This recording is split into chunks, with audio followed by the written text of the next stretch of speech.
all your favorite talk shows.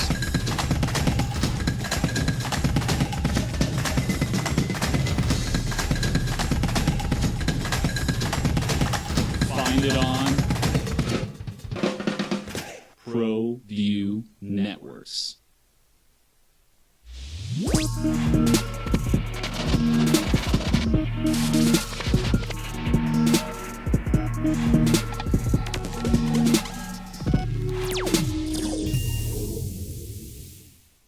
AM with Jeff Symbieta and JJ Bond.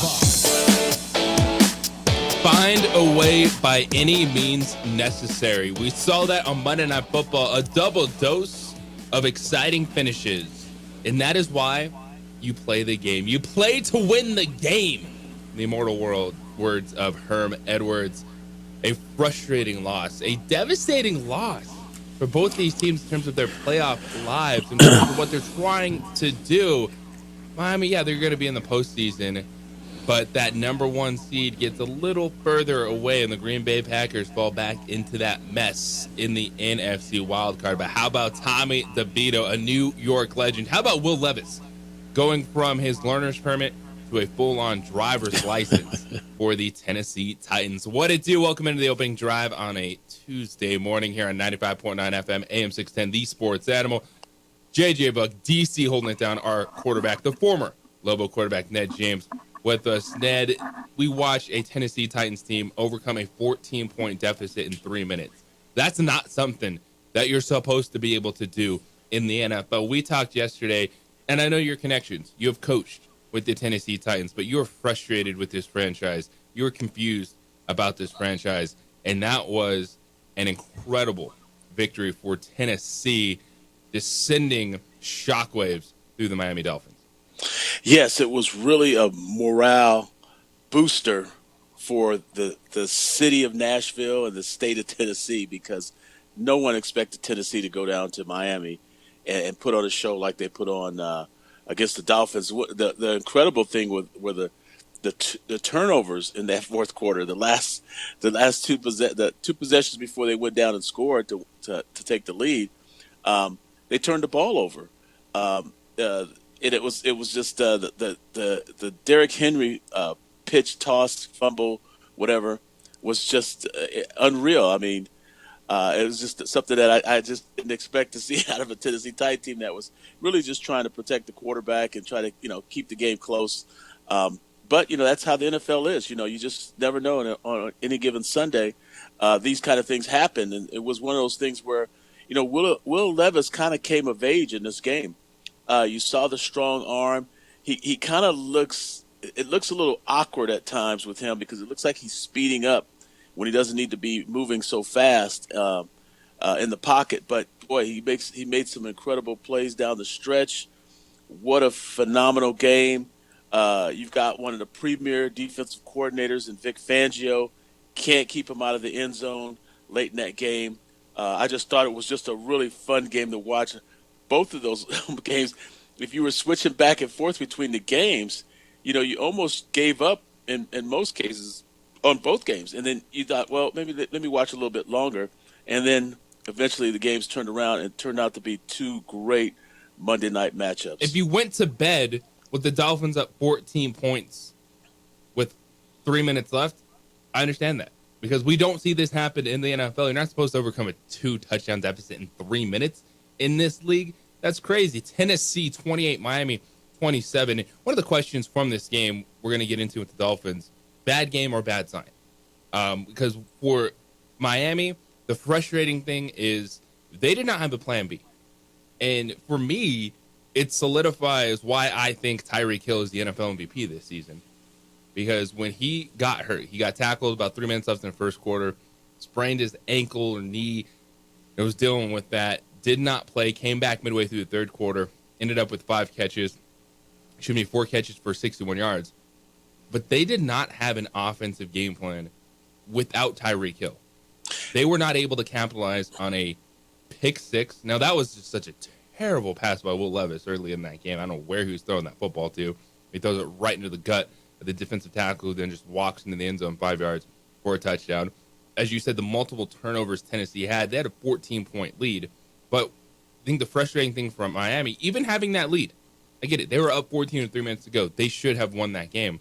It's just how off they looked without Tyreek Hill. So I think for them, this is a big learning moment going, okay, if Tyreek Hill is not in this game, what is our plan B? What did they learn from that game to try to find a better rhythm when a player unlike any other is not in the game? Yeah, that speed kills. But I've seen a lot of things in my coaching career. It doesn't matter, Yaffle, high school, college, pro. One of the most incredible things I heard last night, it just goes to show you that sports is no different than any other job in life and any other, type of performance that you have to endure things. But the fact that Tyreek Hill went in at halftime and called his wife, and his wife said, "Get your ass back out there and play," is one of the most fascinating stories I heard. And maybe it's just me, I don't know. I just thought, wait a minute now, who calls their wife at halftime to say, "Baby, I'm not feeling good. I don't know if I should go back in. Should I go back in the game, baby? Baby, should I go back in?" Boy, get your ass back out there on the field. I mean, that's one of the fascinating things. I've seen a lot of things in sports, but that was one of the fascinating. When Tyreek Hill spoke about the fact that he talked to his wife at halftime to ask her if he should go back in the game, he said, "Hey, you ain't that hurt. Get your ass back in the game." I just Not didn't the know. I trainer, was speechless. not the coach, Not the trainer, not the coach. Mrs. Hill. Mrs. Hill, baby mama, and I'm like, this is great. This is what sports all about. I guess this media around, but I just think I don't know if it was necessarily the fact that they didn't have a game plan because Tyreek Hill wasn't in the game. I thought it was just that Tennessee did a good job of kind of keeping the ball in front of them. They weren't going to let those guys beat him over the top. Tyreek Hill's a phenomenal athlete. They were really laying the wood. They were really out there hitting, and I thought that really kind of changed the momentum that Miami might have had. Tua, all the play action and misdirection stuff, I thought they kind of had an answer for, and that's what happens sometimes. It was a really well played game. Aside from the turnovers, the missed kicks, stuff like that. Those are the things that kind of really add up. At the end, and I think that's what really kind of cost Jason Sanders Miami the games. 2 for 3 on field goals. And now, I actually thought, when Tyreek Hill didn't come back into the game, I was like, all right, this is one where it feels like Miami is just going, as I said, trying to just find a way to win this game. Mm-hmm. Like, maybe it's not as severe as we thought with Tyreek Hill, which obviously it wasn't if he came back into the game. Yeah, he wasn't 100% at that point in time. But I got the feeling when he was standing there on the sideline, one of the assistants was holding his helmet, that Miami was playing it smart. And they were confident enough at home that, like, we're going to get through this game without Tyreek Hill. But apparently Tyreek needed that little extra motivation to get out there in the second half. And if I'm Miami, I am ridiculous. Of course, I'm coming in on Tuesday going, man, we had this game. We were up 14 points. We found a way to get by. You didn't capitalize on turnovers. You didn't put the game away late with that defense. One of the things, too, with the Dolphins now, moving forward, is just that. They played that game with missing 4 of their 5 offensive line starters. They are pretty banged up on that defense. And so they're going to have to do that. They're going to have to figure out who they are down the stretch. It looks like at least Tyreek Hill is going to be good to go. He'll being able to finish that game on that ankle, get a week of treatment. But what that does is they are a game back now of the Baltimore Ravens, and they had to have this game last night. They had to finish that game if we're talking about the Miami Dolphins as the number 1 seed in the AFC. Of course, they're going to be a playoff team. They're going to be fun to watch if Tyreek Hill is out there flying. But now the Dolphins get the Jets, and we see that is not an easy game. It's not. We can clown the Jets all we want, but that defense is going to make it a long day on you. They play the Cowboys. They're at the Baltimore Ravens, and they play the Buffalo Bills. And missed opportunities like this, when you have a schedule like that, it's going to be tough for them, I think, to get the number 1 seed in the AFC. Yeah, it's going to be tough. It's always tough. It comes down to this last quarter of the season. You got injuries. You got, guys trying to keep themselves healthy, whether they're under contract or they're trying to get another contract. It's those little kind of games within the games that you have to really kind of watch, so you never really know what's going to happen down the stretch here. I just thought it was interesting.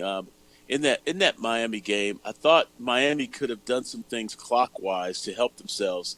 And I think as a defensive coach, you look at it from that standpoint. In the last 4 minutes or so when they had the ball, they kept throwing the ball when they probably shouldn't have been. They should have just probably tried to run it. They got a little cute a couple times when it would have helped them, having that lead to just kind of milk the clock a little bit. You go into your 4-minute offense. Some of those things I thought Miami kind of didn't do as good a job as they probably should have, and that's probably how the game got away from them. I don't want to give them the excuse of the players and guys being hurt and that sort of stuff. So you're up 14 with 3 minutes left. Yeah, they should have won that game, and it's just the way that it goes sometimes in that NFL. Teams get hot.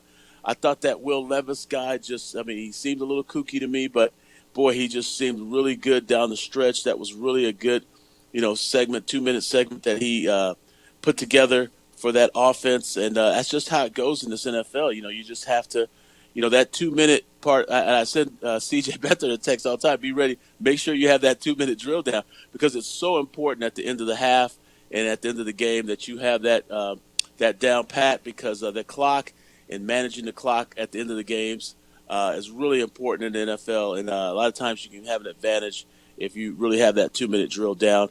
And in both cases, in both games last night, those guys had that 2-minute drill down pat. You saw young quarterbacks in Will Levis and Tommy DeVito execute in the fourth quarter. Yeah, and people talk about, the young quarterbacks. These are really good coaches. That was a really good coaching job by the Tennessee Titans offensive coordinator Brian Daboll with the New York Giants with this Tommy DeVito that everybody kept calling Danny DeVito. For some reason, and the Paisan sign they kept using during the course of the game. But I just thought it was just 2 excellent games, really managed well by these 2 coaches. I just really thought Variable did a good job down the stretch with Will Levis, and I thought Brian Daboll did an excellent job with this Tommy DeVito kid who 3 just wins really in a row. Yeah, he's slinging it around. Tommy DeVito in the New York Giants. And this is what about the NFL, man, because I know so many last night were like, this is the doubleheader you give us, or the double dose of Monday Night Football. We have to watch the Packers play the Giants. You're giving us the Tennessee Titans and the Dolphins. Dolphins are going to score 50 points in this team. And you didn't know which game to watch. Here we are. You didn't know which game to watch. Both games. Those of us in what century is it now? 21st century? Who's still in 21st century? Yeah. Watch both games at the same time. You got 2 TVs. Yeah. Oh, okay. You got multi-view. I know. I got to graduate into this new. Still on your iPhone 1 over there. I know they did a little bit of it on the ESPN side. I think they showed they had split screen with the games, but the multi. I got to look into that. If we get Ned into multi-view, DC, he's gonna lose his mind. I am. Like, wait, I got 4 football games on my TV at once. Yeah. What is Between me and my dad trying to switch between 2 games and him calling Tommy DeVito Daddy DeVito, it was a pretty interesting night last night for us watching the games. What do you think of Tommy's agent sitting with his parents? Oh my gosh. Is that just classic? Was that at first? I was like, "That's not real." Then I was like, "Oh my gosh, that is 100% real." Oh, I love it. I love that this exists. I did too. And that's the beauty of sport. You just have all these fascinating stories. It's just the whole clan, the DeVito clan there. Right, like and the that guy lives down the hall from them, and he's like, "I'll be your agent, Tommy. I'll be your agent. I can do it." The Italian stallion of agents. Yes. Wow, Beautiful. what a Monday night it was, and we're gonna break down the ramifications. The Dolphins, that's a collapse.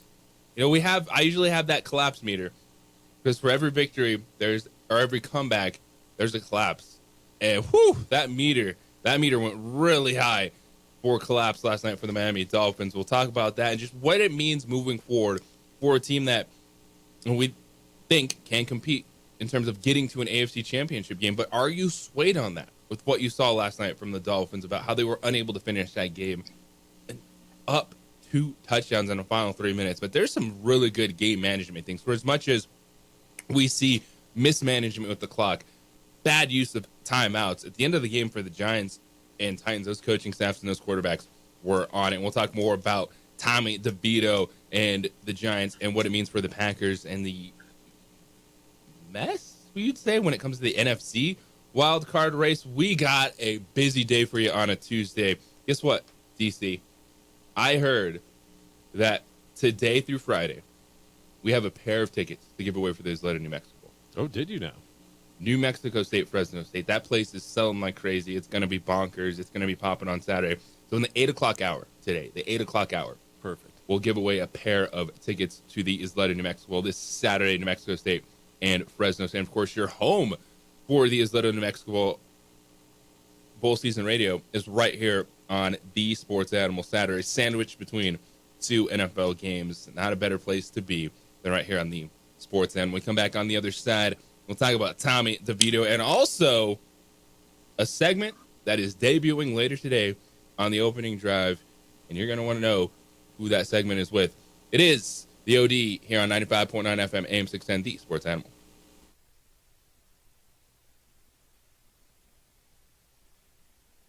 We would like to thank the following sponsors for making this broadcast possible.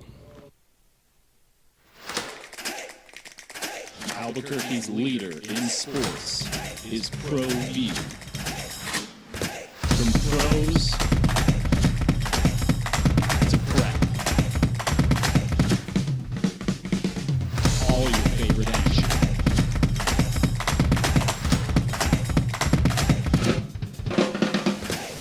All your favorite talk shows.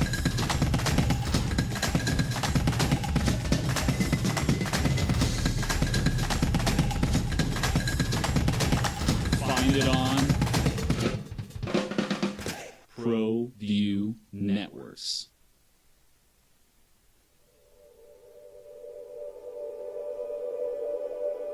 We aren't all born with the same opportunities. But it's the people who care that change everything. Get ready, Scout, get ready! My coach, my teacher, my older sisters, my grandma, my brother, my tutor, my dad, my mom. As Mexicans, it's up to all of us to do our part. So that no child goes without love. And no family has to do it all on their own. They're all our children. Every single person is called to make a difference in the life of a child. It's up to all of us to do our part. To pull together. Pull together Pull together. to make New Mexico the best place to be a kid.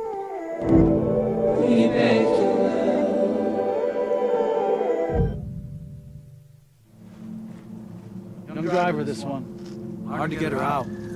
She'd been drinking. This one.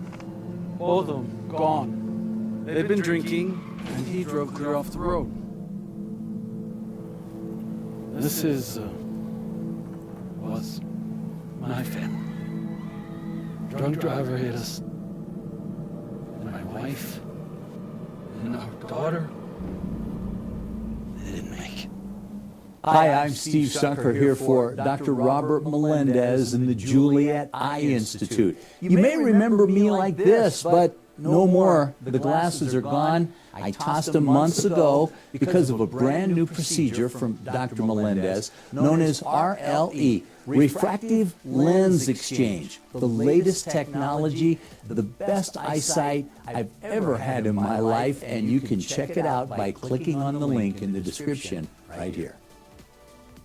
If you're drunk, intoxicated, rip, plaster, destroyed, bruh. You're like this, you shouldn't be driving. We here at Clark's Pet Emporium welcome you to bring in your pets. We know that having your pet with you makes the experience of shopping for them even better.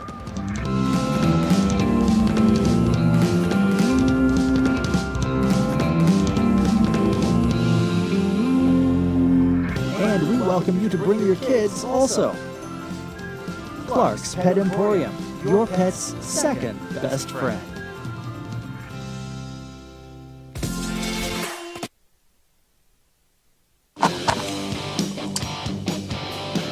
Well, you thought Jordan Love was continuing to solidify himself as the next big thing for the Green Bay Packers, but Tommy DeVito said, not so fast, my friend. I have something for you. Because after the Packers scored a touchdown with 1:33 left to take a 22-21 lead, all Tommy DeVito did was go 4 for 4, 53 yards on that final drive, setting up a game-winning field goal from Randy Bullock. New York Giants 24, Green Bay 22. And much like The Dolphins dealing with the fallout of a tough loss. The Packers, it drops them down into this quagmire of 6 and 7 teams in the NFC wild card race. What a night it was on Monday Night Football. Double dose of Monday Night Football. It's the opening drive here on 95.9 FM, AM 610, The Sports Animal. JJ Bucket, DC, our quarterback, Ned James, with you this morning. Jordan Love, 25 of 39, 218 yards, had a touchdown, had an early interception. He also lost the fumble. Packers punt returner Keyshawn Nixon lost the fumble. The Packers only 2 for 5 in the red zone. A frustrating night for Green Bay. And these are two games that, given the goals of the specific teams last night, you had to have. Like, that's an opportunity on the road against a struggling New York Giants team. Well, not struggling anymore, because then you look and go, man, wait, they've won 3 in a row with Tommy DeVito? Absolutely. And this is what I go back to. It's the whole play to win the game mentality. It's you show up to work, you're a professional, you're under contract. And it's why I think tanking is overrated. Because any football fan base that is like, oh, we're not a championship team, the immediate reaction is just start losing so we can draft the next best quarterback. I don't care anymore. Oh, you're going to get stuck in purgatory. That's not the way the NFL works. Having the number one overpick guarantees you nothing in that league. But this weird moment where you win 3 games in a row with Tommy DeVito, you're 5-8, and we're like, oh no, we're not going to get Caleb Williams or Drake May. You don't know if those players are going to be any good. I've watched Zach Wilson get drafted high, Trey Lance, Mac Jones was a first-round pick, you name it. And just as many of those guys that become franchise quarterbacks, well, there's just as many misses of guys who are just regular quarterbacks in the NFL. So don't get me started with tanking, because this is why you play the game. Those Giants fans last night in attendance love that moment. They have a local legend. This kid, Tommy DeVito from New Jersey, played football at Syracuse, and all of a sudden is winning games for the New York Giants. You don't think they're going to be talking about this forever? You don't think they're going to be comparing the next best quarterback they have? Like, they will have someone that wins a playoff game like Daniel Jones did, but is more consistent, is more successful. They will have that dude at quarterback. But those Giants fans are going to be like, remember Tommy DeVito? That's the guy we need. We need that grit. We need that guy. He's one of us. Tommy DeVito is the Isaiah Chavez for the New York Giants. I was going to say Devin Dampier, but yeah, he is. He's that, he's the pinch hitter. He comes in, saves the day, the relief pitcher. I thought, that game was really, really, really good. I thought Brian Daboll managed Tommy DeVito really well. And that's what you have to do with young quarterbacks. You just have to give them time to grow and develop. You can't give them a whole lot. You can't expect a whole lot from them. And there's not really a huge expectation of what they expect from Danny DeVito. Here I go again. Tommy DeVito. As far as what they're expecting of him to do and accomplish, and so and he kind of flies under the radar with a lot of people. But like I said, the NFL, people give the quarterbacks way too much credit when you win and way too much blame when you lose. You have to really have good game plans. It starts at the top with the head coach. You got to be able to manage the game. You have to, realize that the game is compartmentalized into sections of the game, and you have to manage those. And there's turnovers, there's special teams, blunders that I thought were just outrageous in these 2 games yesterday. You had Saquon Barkley just falling down and fumbling forward, trying to give himself up, but falling forward is different than sliding. If you're falling forward, you're still an active football player. He hits the ground untouched, fumbles the football, and that's one of those moments you're like, oh, here you go.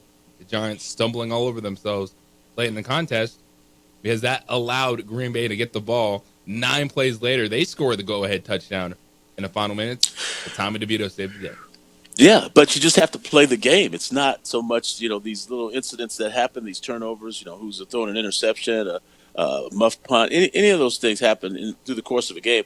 It's how you manage your emotions during the course of these actions that happen in every game throughout the season. And you have to be able to manage your team, keep your team focused, keep your team, level-headed. And, I just thought, the Giants being at home, having that crowd behind that young man at quarterback who was, he's in there just trying to be the third-string guy. He's just trying to find a way to help his team manage the game and get through a game. And I've been in games where you've had a third string guy and you've tried to get him just to manage the game, get you through the game, so you can finish. And you know your starters will be back. Probably, or your backup guy will be back. Towards the end of the season, something like that. But you have to get guys through a game, and that's what the New York Giants were able to do. That's the thing with football too. It's the ultimate week-to-week league. It's the ultimate. What can you do to win this one game? Not worrying about, all right, we're playing Friday. We're right back on the road on Saturday, and we'll figure out something just to manage the week. No, you will get 5-6 days just to hyper-focus on one game. That's why I thought it was a travesty of justice for Florida State, 13-0, not to get into the college football playoffs over an Alabama team who essentially lost to Auburn, who lost to New Mexico State.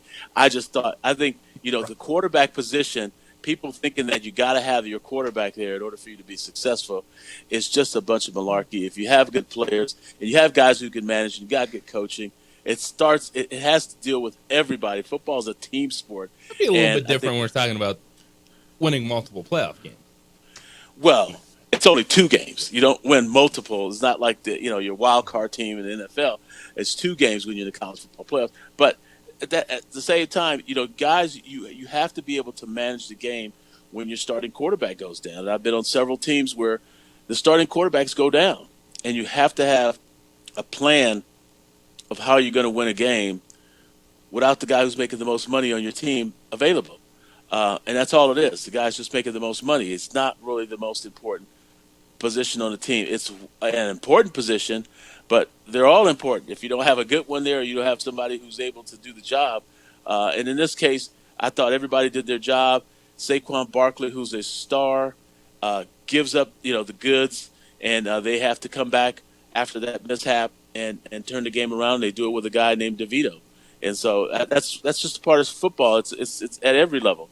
And I just really enjoyed those 2 games last night, even though I didn't have the multi-view. I'm not, a high roller like you in DC. We'll get you in the high roller club.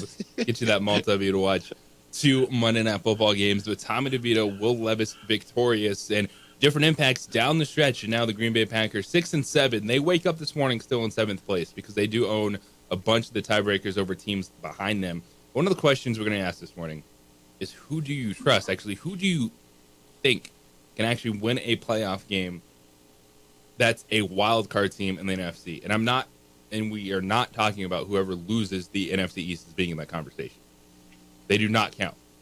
So we're going to see, Philadelphia or Dallas end up being a quote unquote wild card team. But they do not count in this conversation because they are different level when you look at these playoff teams. But coming up today, we're excited. We got something really special for y'all. Not just a pair of tickets to the Isleta New Mexico given away in the 8 o'clock hour, but we are scheduled to debut a brand new weekly segment. It will be twice a week with the NBA veteran, one of the all-time greats at the University of New Mexico, Kenny Thomas, kicking it with KT. As Kenny Thomas is scheduled to join us on Tuesdays and Fridays, 9 to 9:30 to talk hoops. We'll talk Lobo basketball. We'll talk NBAs. We will get inside information on all the biggest stories when it comes to the game of college and NBA basketball. So stay tuned for that, as Kenny Thomas is going to be a part of the opening drive beginning today at 9 a.m. So super excited about that. Looking forward, especially with the buzz in the pit around this Lobo basketball team. And I think this Lobo men's basketball team is better than last year's squad, no doubt in my mind. And we'll tell you the reasons why. That they are better built to manage a full season this year and probably live up to some of the expectations. I don't know if it's going to be Final Four good, like that one writer, John Fanta, did from Phil the 68, putting the New Mexico Lobos in his Final Four. But I'm talking March Madness good for UNM. When we come back on the other side, though, Kansas City started to walk it back yesterday after they blew up on Sunday afternoon after the non-call or correct call, which the rest of us saw in that game. How do they respond? What do they do moving forward? And what did they say after the fact going, oops, my bad? That's next. The opening drive here on 95.9 FM, AM 610, the Sports Animal. This report is brought to you by Malloy Los Lunas.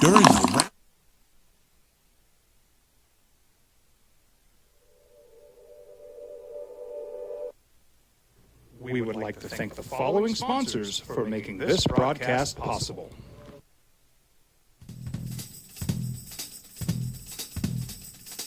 International Protective Services is a proud supporter of ProView Sports and New Mexico Youth Athletics. IPS provides residential and commercial security services in the Albuquerque metro area. For more info, please call 505-897-2420 or visit internationalprotectiveservice.com. Hi, I'm Steve Sunker here for Dr. Robert Melendez and the Juliet Eye Institute. You may remember me like this, but no more. The glasses are gone. I tossed them months ago because of a brand new procedure from Dr. Melendez known as RLE, Refractive Lens Exchange. The latest technology, the best eyesight I've ever had in my life, and you can check it out by clicking on the link in the description right here. Hi, my name is Daniel Chavez, and this is my business partner, David Chavez. We are the owners of Indeed Safety. Indeed Safety is a local safety consulting company helping our clients with their safety needs for their projects. One of the things we pride ourselves as a construction safety company is helping our men and women in construction get home safe every day to their families. Indeed Safety is a proud supporter of ProView Network.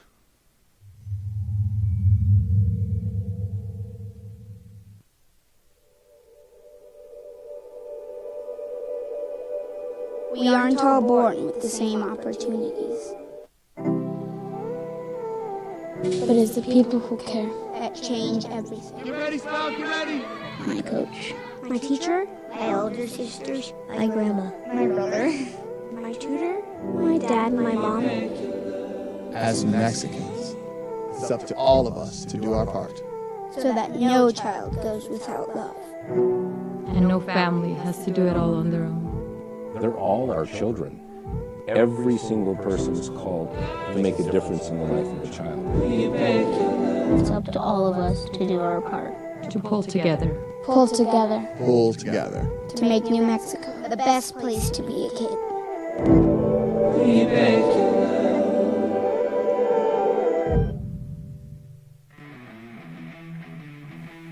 Rosendo Mahad here, President of Carpenters Local 1319. Juan Junior Gonzalez, Warden of Local 1319. Some people have a misconception about what a carpenter does. The carpentry trade entails more than just woodworking or building houses. We are responsible for 85% of a construction job site. Everything from the superintendent on down. We have a great apprenticeship program. Information can be found on our website.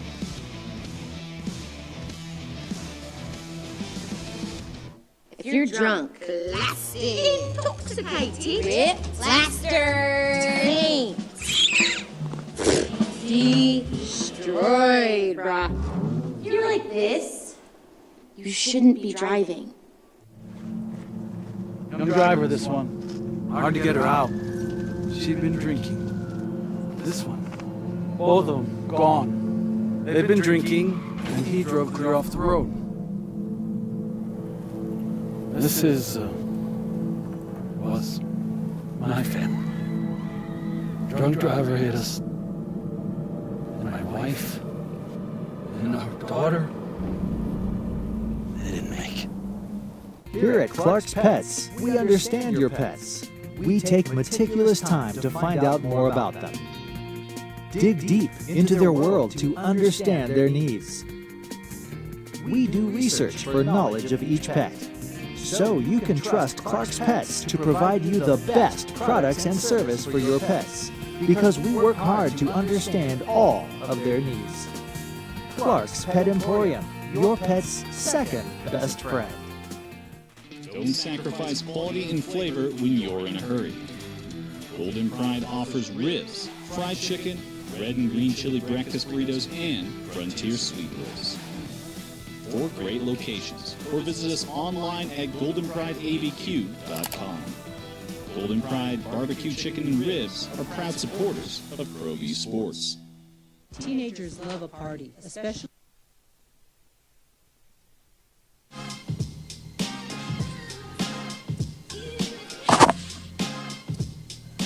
Opening drive here on 95.9 FM, AM 610, the sports animal. Monday Night Football. Tennessee and the New York Giants victorious. The text line says that victory was for Frank Wycheck.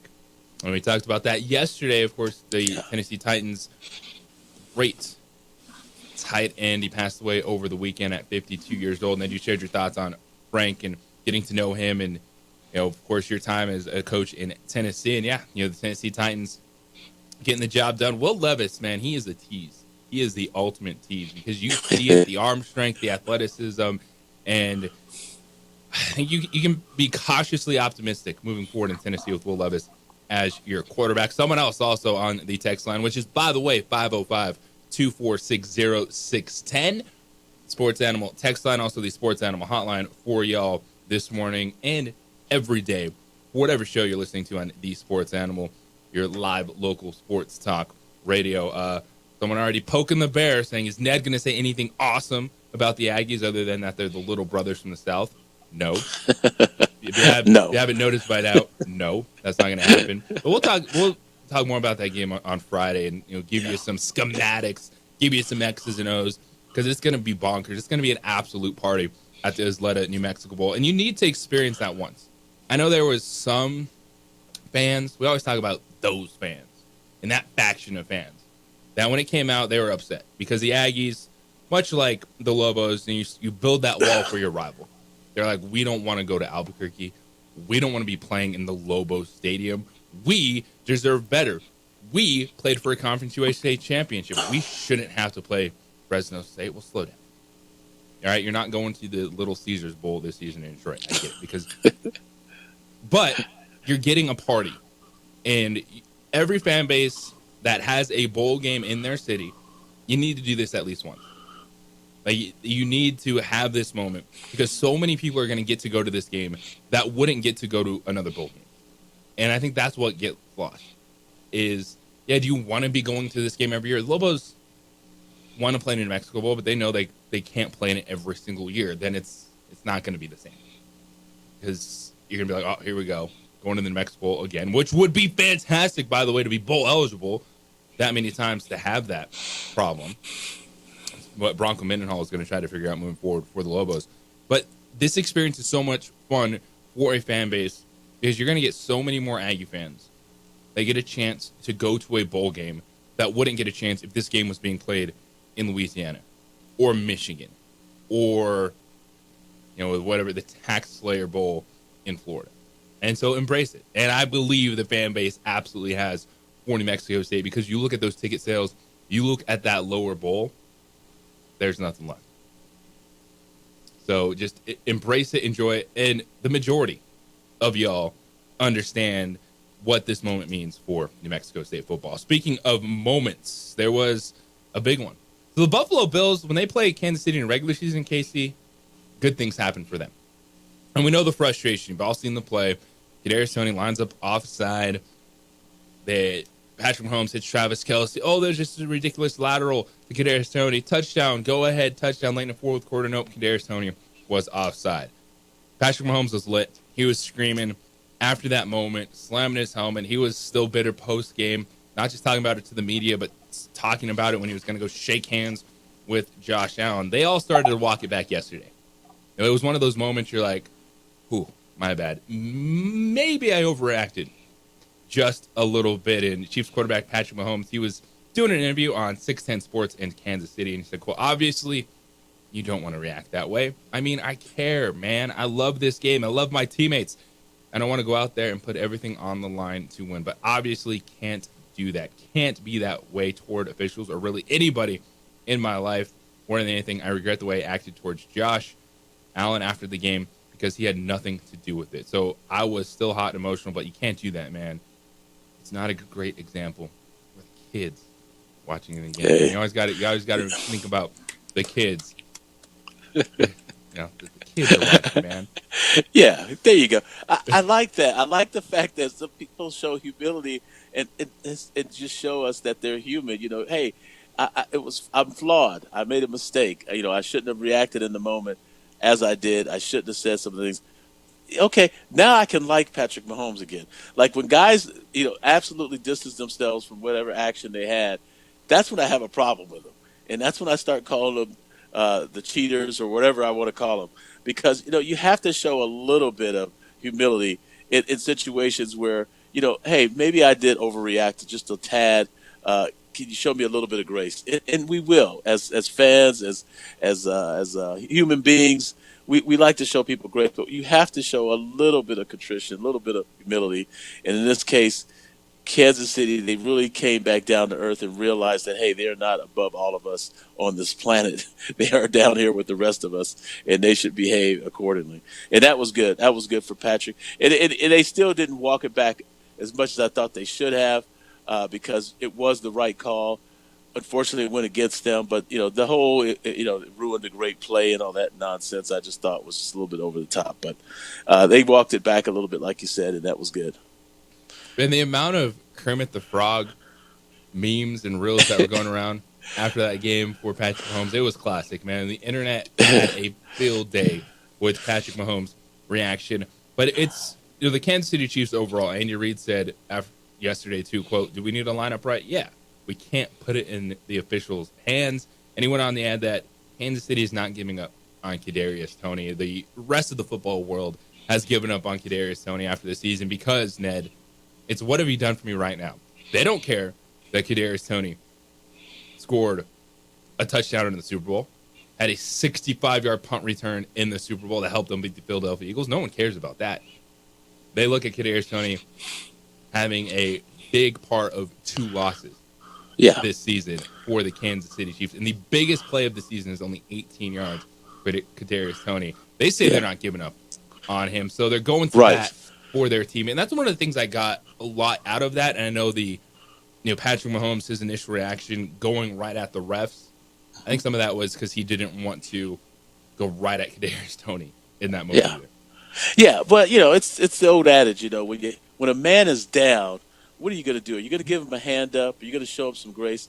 Or are you going to kick him when he's down? It's one or the other. Patrick Mahomes as a quarterback, you realize this, and I realized it even when I was a player. I recall a play where a coach I threw a pass to a guy who caught it. He was a yard short of the first. There was a fourth. They were going in to try to win the game, and a receiver caught the ball, and he tried to come back because he was trying to make a move, and he slips and falls, and he winds up, a couple inches or a yard short of the first down marker on a fourth down play. And I went over. I remember the coach just, coming off the sideline and just berating the guy. And I went over to the coach and said, no, it was my fault. I brought him back too far on the route. I threw the ball back too far. He should, if I'd have put it on him, he would have been able to fall forward. And even though that wasn't the case, he probably should have just caught the ball and turned up. I tried to take the blame for it, to take the pressure off him, because I was the guy they weren't going to get on.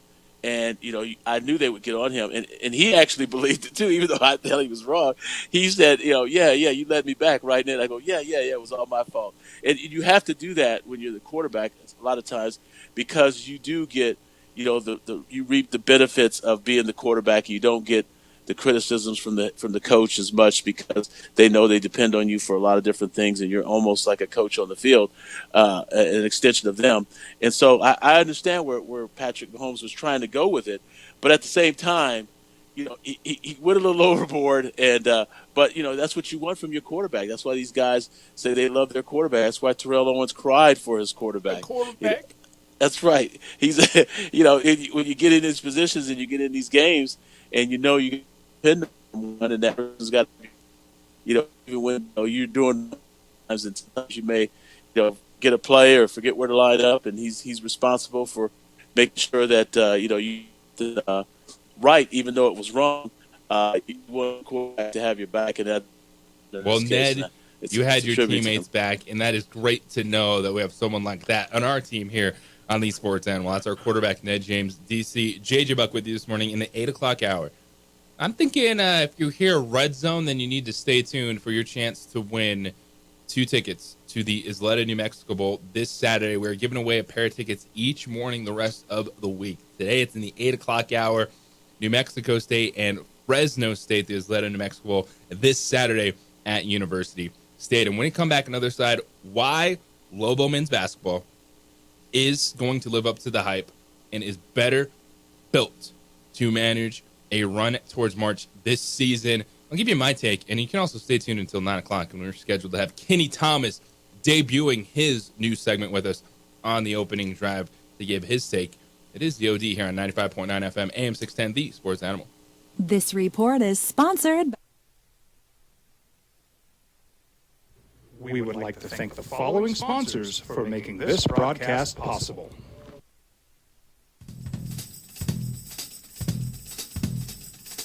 International Protective Services is a proud supporter of ProView Sports and New Mexico Youth Athletics. IPS provides residential and commercial security services in the Albuquerque metro area.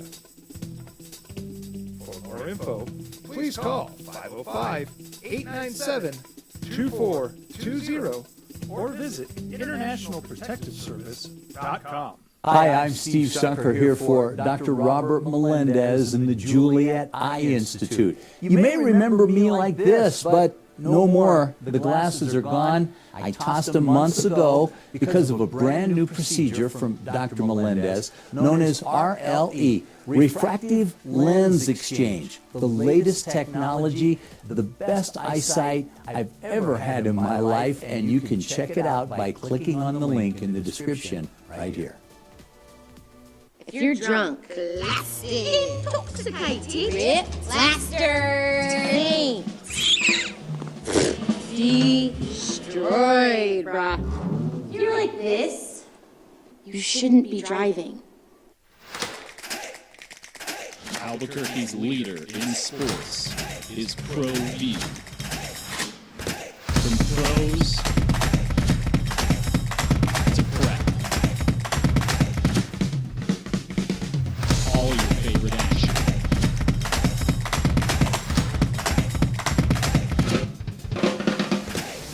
All your favorite talk shows.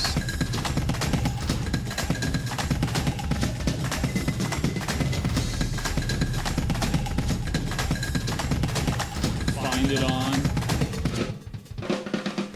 ProView Networks.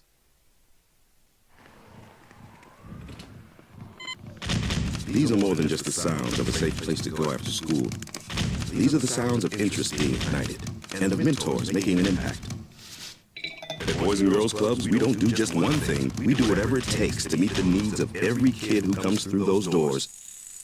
Because whatever it takes is what it takes to build great futures. Great futures start here.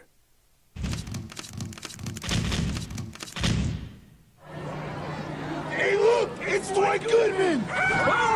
This place is hot. Let's see if anyone needs my help. How would I drive you madman home, huh? I got this, Dwight. I'm the designated driver. Boom. Sweet. Does anyone need Dwight's help getting home tonight?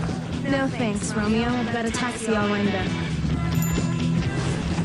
Drive safe, Dwight.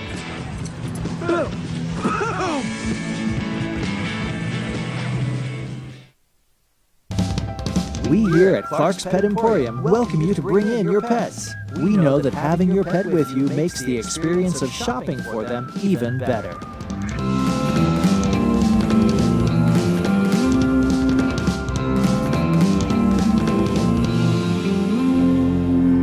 And we welcome you to bring your kids also. Clark's Pet Emporium, your pet's second best friend.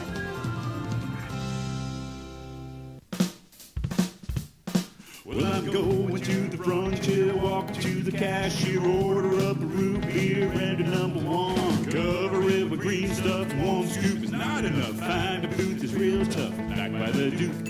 Meet my family, meet my friends in the quirkiest restaurant I've ever been. All of Albuquerque's favorite spot, it's the Frontier Restaurant.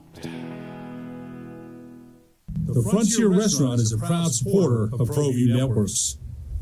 Don't sacrifice quality and flavor when you're in a hurry. Golden Pride offers ribs, fried chicken, red and green chili breakfast burritos, and Frontier sweet rolls.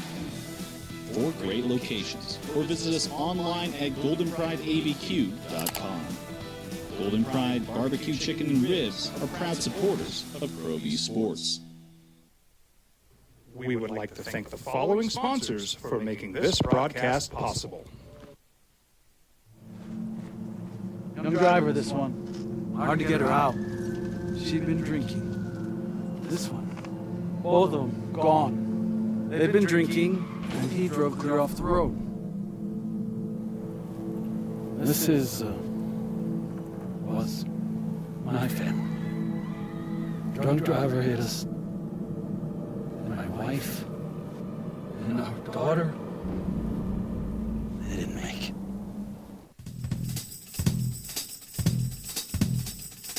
International Protective Services is a proud supporter of ProView Sports and New Mexico Youth Athletics. IPS provides residential and commercial security services in the Albuquerque metro area. For more info, please call 505-897-2420 or visit internationalprotectiveservice.com.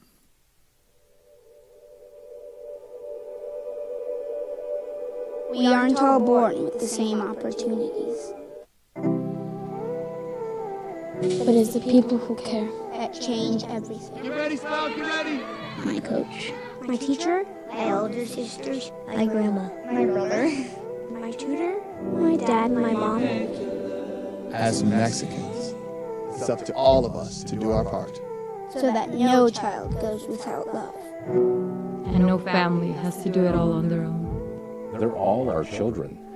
Every single person is called to make a difference in the life of a child. It's up to all of us to do our part. To pull together. Pull together. Pull together. To make New Mexico the best place to be a kid.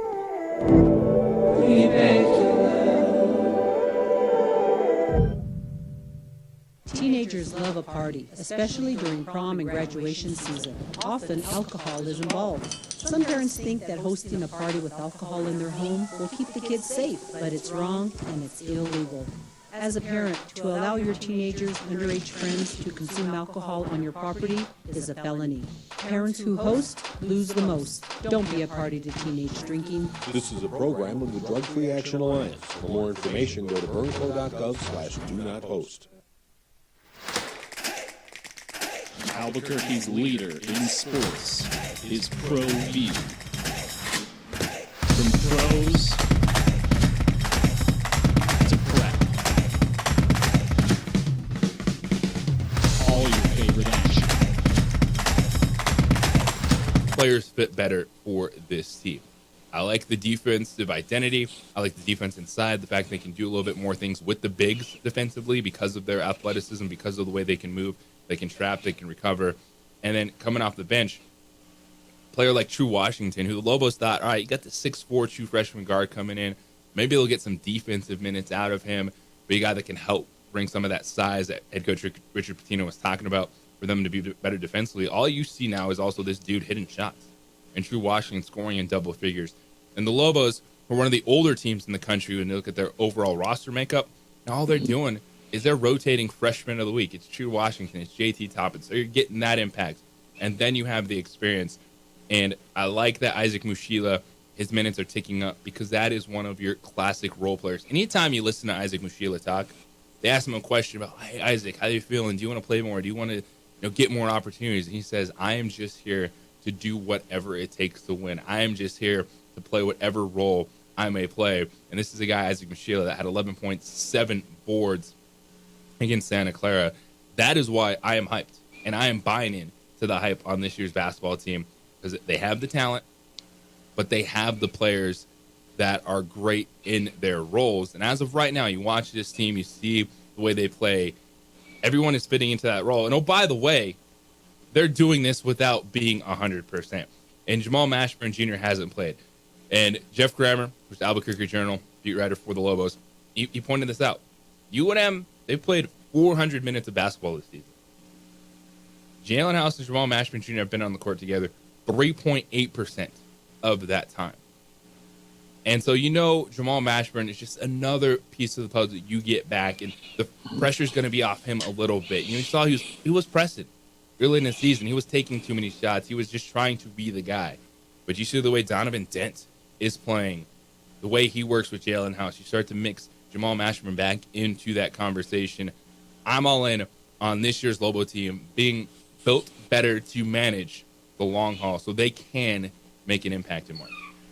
I was going to ask you this question the other day when you said we were going to talk about Lobo basketball, and for some reason we went past it, and I forgot to ask you this. But who's your starting five? And this is where it comes to. And I know you know that I'm a post guy. I like post. We'll have Kenny Thomas on. I'm all for post play, whether it's defensive, whether it's points. Post play is important to me, and I'm still looking for the stuff, and that's okay. We've got the other stuff, and the game is different. And I'm a football guy, so I just it's a big man's world to me. But with that being said, the starting five, I can't quite put my finger on who the starting five are. That's number one. And number two, it's just that post play. And I'm just worried about how we're going to get points in the paint down the stretch in big games. And we'll see with this team and how they play, with the style of play that they play. So that's a great question.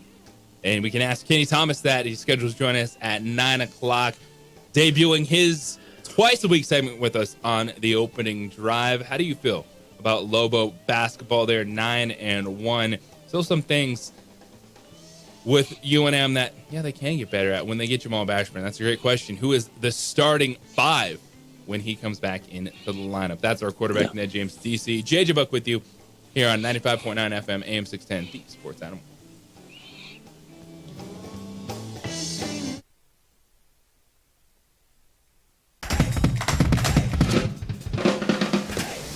All your favorite talk shows.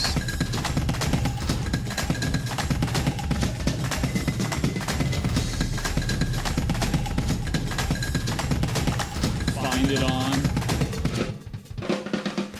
ProView Networks. We would like to thank the following sponsors for making this broadcast possible.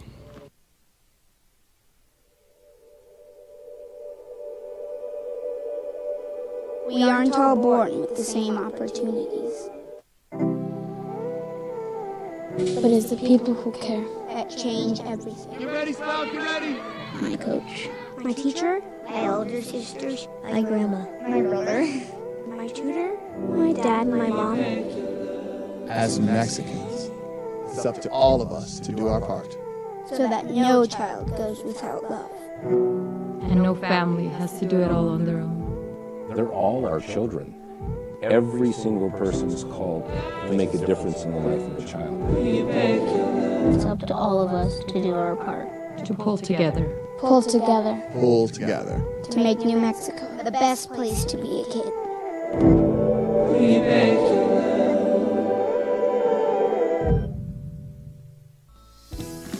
Hi, my name is Daniel Chavez, and this is my business partner, David Chavez. We are the owners of Indeed Safety. Indeed Safety is a local safety consulting company helping our clients with their safety needs for their projects. One of the things we pride ourselves as a construction safety company is helping our men and women in construction get home safe every day to their families. Indeed Safety is a proud supporter of ProView Network.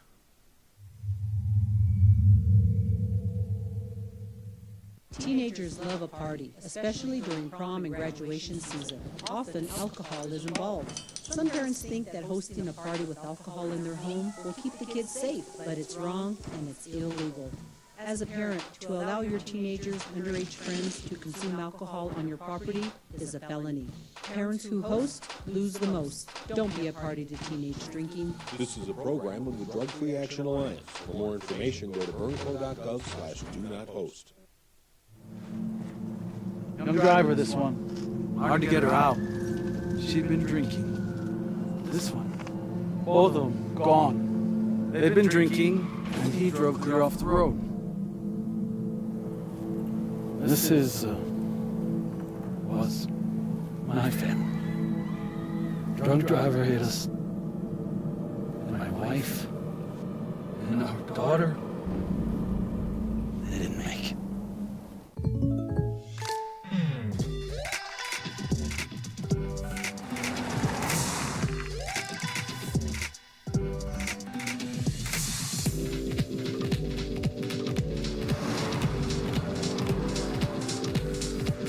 For your surprisingly great race, contact your local State Farm agent today.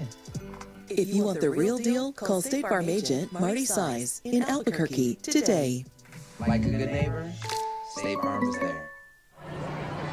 Hey, look! It's Dwight Goodman! This place is hot. Let's see if anyone needs my help. How about I drive you madman home, huh? I got this, Dwight. I'm the designated driver. Boom. Sweet.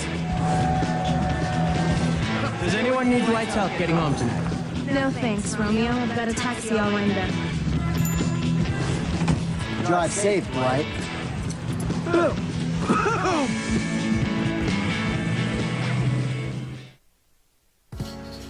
I was born in New Mexico.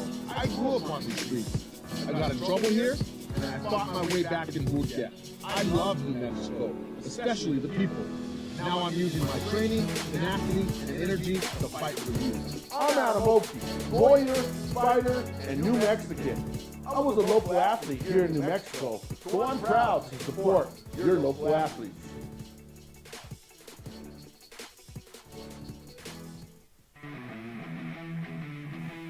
Rosendo Nahad here, president of Carpenters Local 1319. Juan Junior Gonzalez, warden of Local 1319. Some people have a misconception about what a carpenter does.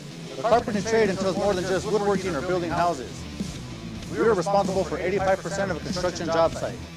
Everything from the superintendent on down. We have a great apprenticeship program. Information can be found on our website.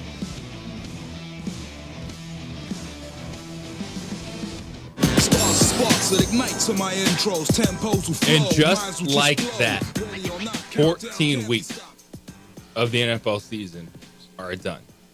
You head into your fantasy football playoffs next week for most of y'all. Round one, how you feeling? You look around the NFL, the starting quarterbacks, it's a whole lot of different names. We got Tommy DeVito. We got Will Levis winning games on Monday Night Football. We got playoff races heating up. We got one team locked in, the San Francisco 49ers. They're going to the postseason. They are in. Now, will they beat the number one overall seed in the NFC? Because you have the 49ers 10-3, the Cowboys 10-3, Philadelphia 10-3. And as you wake up this morning, the top two teams in the NFC, the San Francisco 49ers and Dallas Cowboys. In the AFC, the Baltimore Ravens have a one-game lead over the Miami Dolphins, who lost to Will Levis last night. A big missed opportunity for the Dolphins. Now they do get to go head-to-head in a couple weeks with those Baltimore Ravens, as the number one seed in the AFC is up for grabs, the same as it is in the NFC. And then you look down and you look at these wild card races and you just start counting. You're like 1, 2, 3, 4, 5, 6 teams, 7 and 6, playing for 2 spots right now in the AFC. If you believe in the 8-5 Cleveland Browns, they're at the number 5 position in the AFC. And then you look at the NFC, and you have the 6-7 Packers, 6-7 Rams, 6-7 Seahawks, and then the Falcons, Saints, and Buccaneers, all 6-7. One of those teams is going to win a division. This is the NFL, and this is the race down the stretch. JJ Buck, DC, with you, joined by our quarterback, Ned James. It is the opening drive on a Tuesday morning. Hope y'all are doing well. Thank you for joining us this morning. And as we head down the stretch, too, and the playoff implications, the frustration for the Packers and the Dolphins this morning about big missed opportunities to help solidify their playoff positioning. Also, coming off the weekend, I think it did shake up MVP thoughts of who is going to be the most valuable player in the National Football League. I have been on the Tyreek Hill bandwagon all season long. Now, had the ankle injury last night. Didn't play a full game. 4 catches, 61 yards. And you saw, the Dolphins without Tyreek Hill, they do need to figure out a plan. Now, everyone's like, well, JJ, they were up 14 with 3 minutes to go. Yeah, they are also gifted a pick 6 from Will Levis, a couple short fields due to turnovers. So they were not the same offensive juggernaut with that. And they're not going to be the same team when the NFL MVP, in my opinion, Tyreek Hill, is off the field. But now what they can do moving forward is, all right, how did they manage that situation? But there's really 4 names I keep coming back to, and I want to see what you guys think about this. Who are you feeling is the NFL MVP? Based on what we saw this week, I'm okay. If you want to say the leader in the clubhouse right now is Dak Prescott, the Dallas Cowboys quarterback, and his 28 touchdowns, 6 interceptions. right now 4th most yards in NFL, 3,505 yards. I still think Tyreek Hill is right there. He has a couple more 100-yard games and those explosive games that he just looks unstoppable. I'm talking Christian McCaffrey as well. You look at over 1,600 total yards, 17 total touchdowns. Then in the back end, I have to talk about the quarterbacks that are throwing and are a part of those offenses. Brock Purdy, what a system quarterback he is because he just has the 3rd most yards in the NFL. Tua, the leading passer in the NFL, just sneaking past C.J. Stroud. I keep coming back to those 4 guys when thinking about the NFL MVP this season. How do you feel about that group, and is there someone that I'm leaving out that should be right there in the conversation? Well, yeah, the first guy I'm thinking about that you left off is I sent you a note this weekend about my argument with Drew Bennett about Lamar Jackson and McCaffrey, which one is the greatest college player of all time. And I've said, Lamar Jackson because I thought Lamar was the greatest college quarterback ever. I don't think anybody will ever match that 300, 100 mark for 2 straight years that he accomplished while at Louisville. I think he should be added to this conversation. But yeah, the Brock Purdy's are playing well. Dak's playing well. But I think right now, despite the stats, I would look at a guy like Lamar Jackson, the way he's leading his team. I just think that he's kind of lived up to the hype. Dak has played well this year, and Purdy's played well. But I like Lamar Jackson right now. I mean, Tua probably would have been up there. He's just not quite there yet. Tyreek Hill is phenomenal. He's probably the best player in the league. I don't know if he's the MVP, but that's how I see it right now. One thing I definitely took away from last night's Dolphins game is that Tua needs Tyreek a lot more than Tyreek needs Tua. So in that thought process, I would actually kind of eliminate Tua from this conversation. Tyreek, I mean, we saw how valuable he is to that team. They couldn't do anything when he was out. He missed, I think it was like 26 total minutes, and they got virtually nothing in that time period. So I think he proved his value, certainly to that team and probably to the league a lot last night.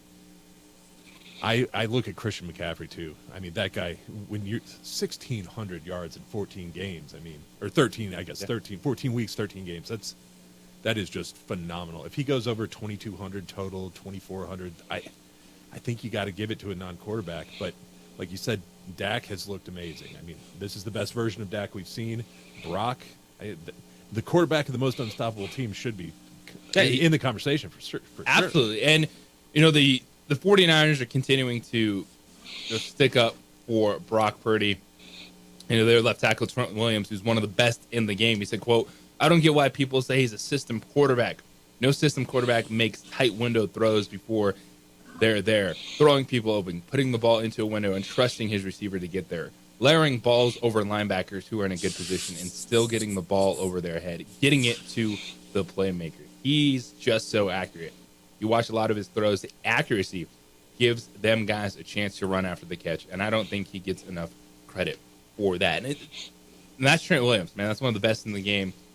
Putting it out there. He's dropping the knowledge on what his quarterback is doing. I think that's always been the challenge with judging the San Francisco quarterbacks, even going back to Jimmy Garoppolo, who those teams were not as good as these San Francisco teams. No. They made it to the Super Bowl. So they were good teams, but this San Francisco team is different. When you got Debo doing what he does, this is the best yak team in the NFL. Yards after they catch. When you talk about Christian McCaffrey, talk about Debo Samuel, and Kittle, he'll be a dude that is 3 for 80, but he'll have one of those big touchdowns. How is it the fact he was the last pick in the draft? Is it the fact he was so good? Like, why is it with Brock Purdy, all of us? And you too, DC. I made a promo out of it because it was fantastic. Like, we just can't be like, yes, this dude is one of the better quarterbacks because the talent around him is so good. Like, what is it we just can't buy in like the 49ers have bought in? When you use these terms like system quarterback, it's typically a code word for it. He's really not that good at quarterback. It's a code word, and a lot of people use that to say that it's the coaching, it ain't the quarterback, or it's the rest of the guys, not the quarterback. And that's where you have to be careful, because when you're playing a team sport like football, once again, a lot of times it is the system. And it doesn't mean that the quarterback is that bad. He's just not one of the greatest of all time. It's the whole argument that I make all the time about guys that I think are the greatest quarterbacks of all time. Like, I think John Elway was the greatest quarterback I've ever seen physically in all aspects of the game. I don't think Tom Brady is that great a quarterback. Now, would he be considered a system quarterback? Played for, arguably the greatest, cheating coach of all time, Bill Belichick, and New England Cheaters. That's an argument a lot of people will make, because a lot of guys who play the game say, yeah, but Brady's not, Marino, he's not Elway, he's not, some of these great passers of the ball in the NFL. So it's typically a code word for, hey, he's able to manage the game well because we're really well coached and we've got other good players. But at the same time, you have to realize that these guys are winning. That's what you're paid to do, is to win the game, is not to look pretty. And that's what a lot of people get confused with. And, you'll have guys come on and argue with you about, how could you say this guy's not the greatest quarterback you've ever seen? Well, I watch him in warm-ups. I've watched him throw the ball. It doesn't impress me.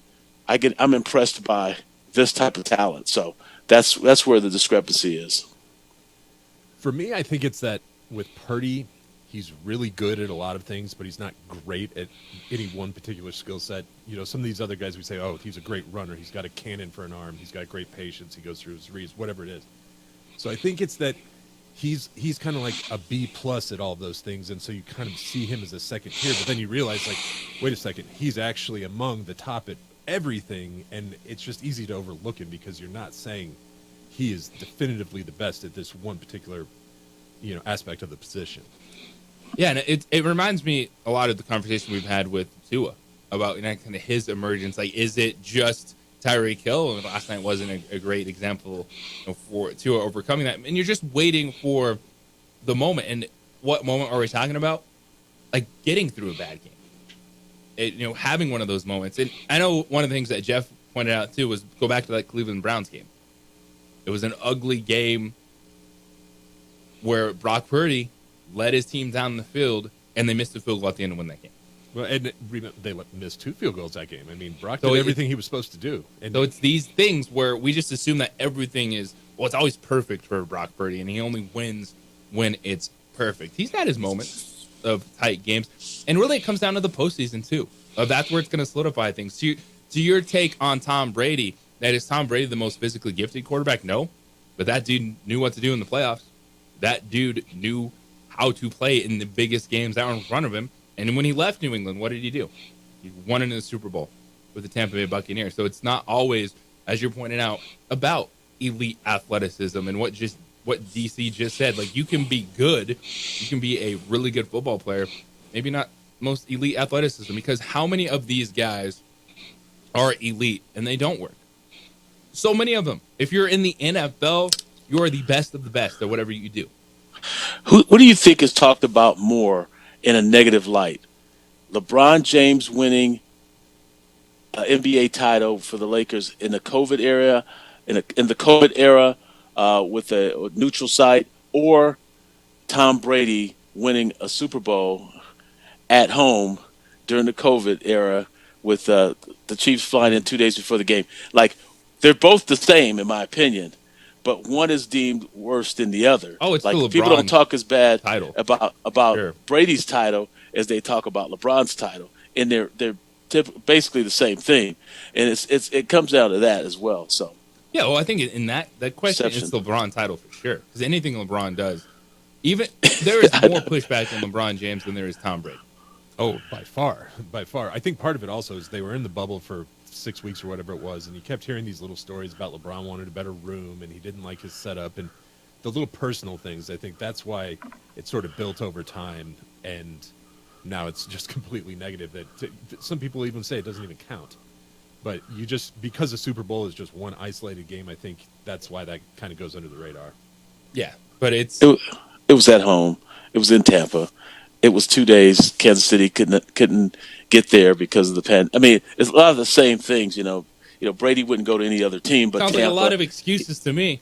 Yes, Brady did the same thing LeBron did. He wouldn't go to any other team except Tampa because they were loaded, that kind of stuff. So I mean, it's 6 and 1/2 dozen. Smart business, Ned.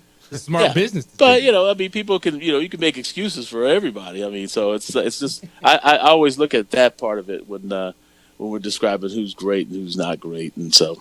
NFL MVP, who's on your list? How you feeling? Will a Dallas Cowboy quarterback finally be the NFL MVP? Can Dak Prescott take home that award? Who do you like?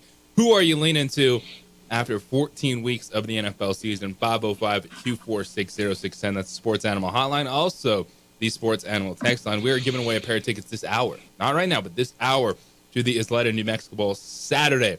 Fresno State, New Mexico State putting on a show out at University Stadium. I'm going to say if you hear Red Zone, right after Red Zone, we'll give away those tickets, and Red Zone is coming up at 8:30. It's the opening drive here on 95.9 FM, AM 610, the Sports Animal.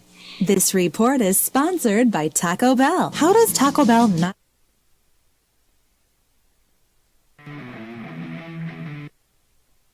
We would like to thank the following sponsors for making this broadcast possible.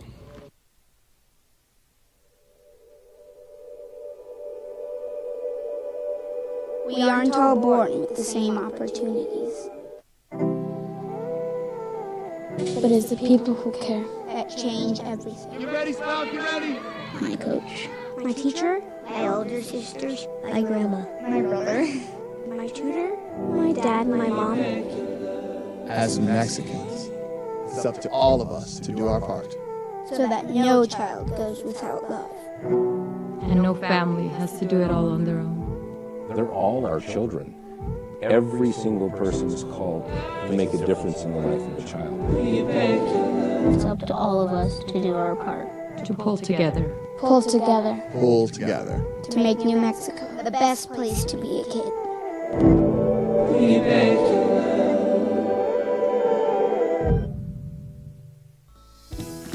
Hi, my name is Daniel Chavez, and this is my business partner, David Chavez. We are the owners of Indeed Safety. Indeed Safety is a local safety consulting company helping our clients with their safety needs for their projects. One of the things we pride ourselves as a construction safety company is helping our men and women in construction get home safe every day to their families. Indeed Safety is a proud supporter of ProView Network.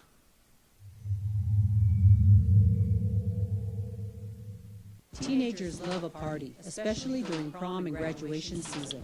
Often, alcohol is involved. Some parents think that hosting a party with alcohol in their home will keep the kids safe, but it's wrong and it's illegal. As a parent, to allow your teenagers' underage friends to consume alcohol on your property is a felony. Parents who host lose the most. Don't be a party to teenage drinking. This is a program of the Drug Free Action Alliance. For more information, go to burnco.gov/do-not-host. Young driver, this one. Hard to get her out. She'd been drinking. This one. Both of them gone. They'd been drinking, and he drove clear off the road. This was my family. Drunk driver hit us. And my wife. And our daughter. They didn't make it.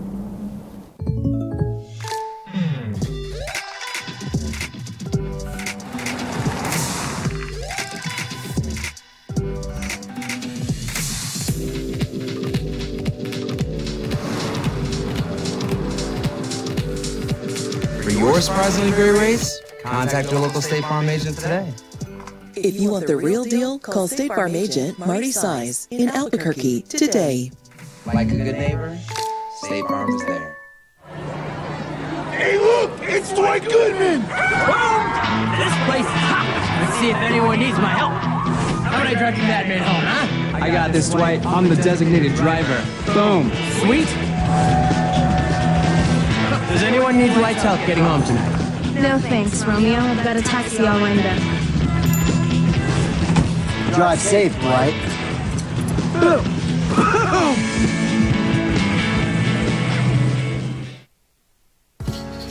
I was born in New Mexico. I grew up on the streets. I got in trouble here, and I fought my way back in boot camp. I love New Mexico, especially the people. Now I'm using my training, tenacity, and energy to fight for you. I'm Adam Oki, lawyer, fighter, and New Mexican. I was a local athlete here in New Mexico, so I'm proud to support your local athletes.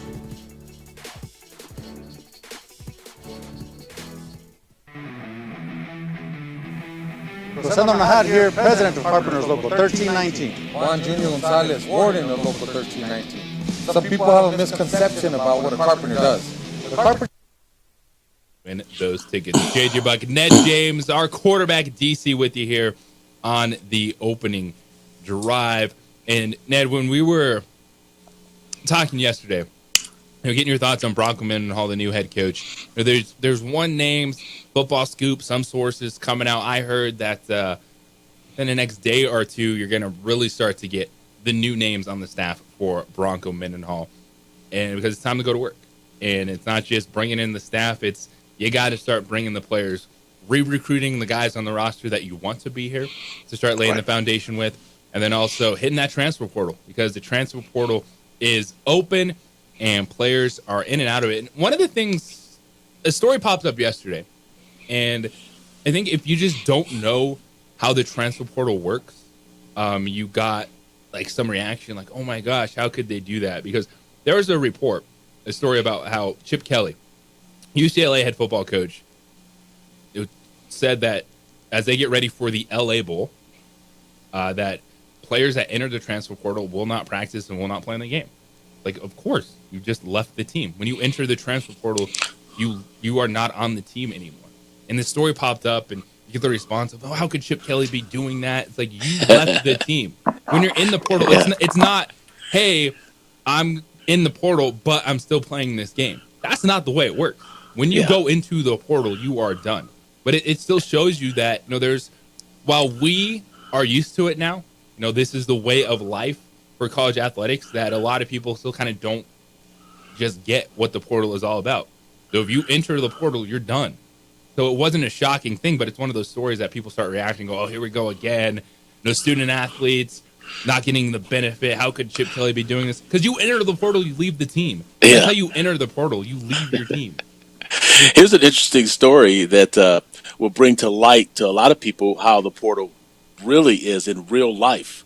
I work over there on campus, and we had someone, I'm not going to say who, a couple of years back, who decided to go into the portal, got upset at a coach, and I'm not going to say where and who, but decided, I'm going in the portal. Well, that check stops, and that person was sleeping on somebody's couch crying, wanting to come back. And at that point, no, we don't want you back. Like, you left in a rage. We've had these problems.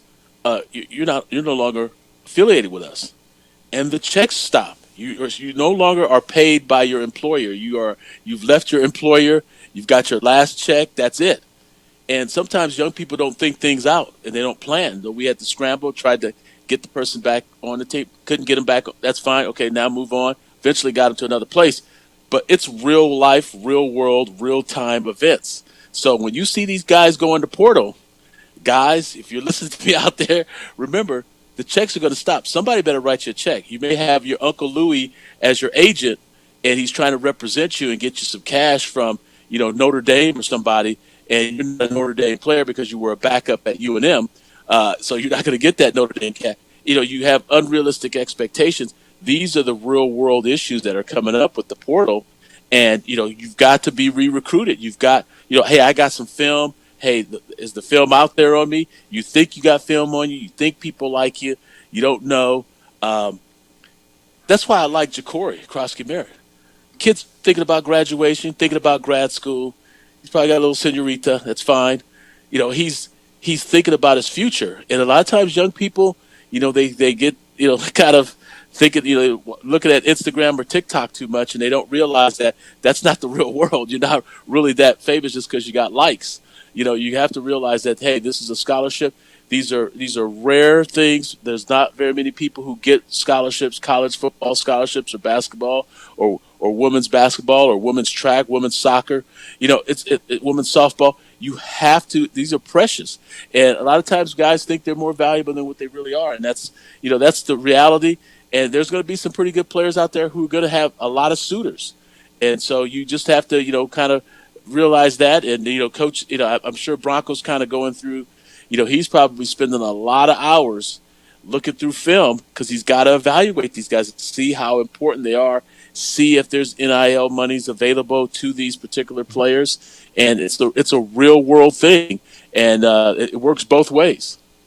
Yeah, and what you bring up, too, on that is everyone wants a piece of that pie. And NIL is there, and student athletes can get it now. And that is great. But the challenge is you're giving up a scholarship to go chase money that might not be there. That's exactly what you just said. Now, also the reality of the situation, too, is a lot of times coaches are saying, hey, you're not good enough to be here. And we watched Deion Sanders clear out house of a one-win team. Yeah. There's going to be some players. But here's the misnomer with the Deion thing. If a kid is in good academic standing, it's not as simple as just saying, hey, scholarships are year to year. I could take a scholarship. You can't do that. Now, Deion may not allow you to play, but you can get your academic, you can get your engineering degree, or I knew guys that had ACL tears when I was a player that never played in 4 years, but they were able to continue their education, and which is going to be more valuable to you in the long run anyway, and be on scholarship, and maybe help out the team or something. But still, these things are hard. Room, tuition, books, fees, board.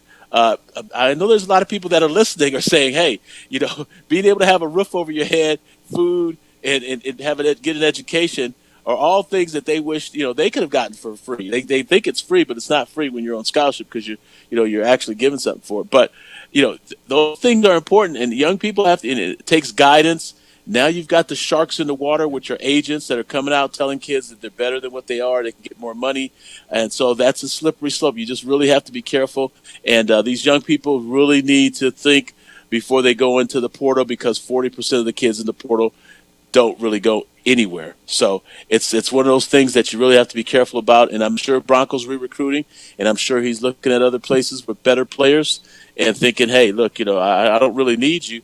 And if he called me, I could tell him as he could use the ones he don't need. So, but those are the things that from experience from watching football or watching basketball or whatever, and that there's certain guys that are just have unrealistic expectations, and they should be thinking about the bigger picture, which is their long-term benefit. Well, I expect Red Zone to be great, as it always is. We go into the Red Zone next here on The Sports Animal. Brought to you by Whitener Law Firm, your trust.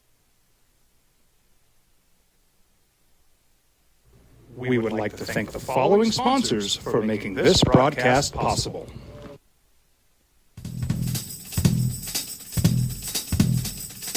International Protective Services is a proud supporter of ProView Sports and New Mexico Youth Athletics. IPS provides residential and commercial security services in the Albuquerque metro area. For more info, please call 505-897-2420 or visit internationalprotectiveservice.com. Albuquerque's leader in sports is ProView. From pros to prep, all your favorite action.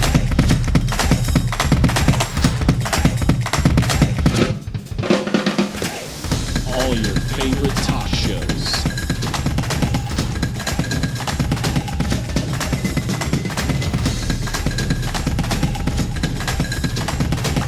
Find it on ProView Networks. Young driver, this one. Hard to get her out.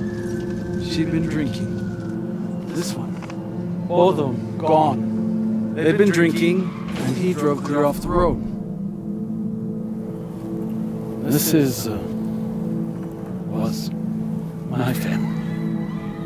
Drunk driver hit us. And my wife and our daughter, they didn't make it.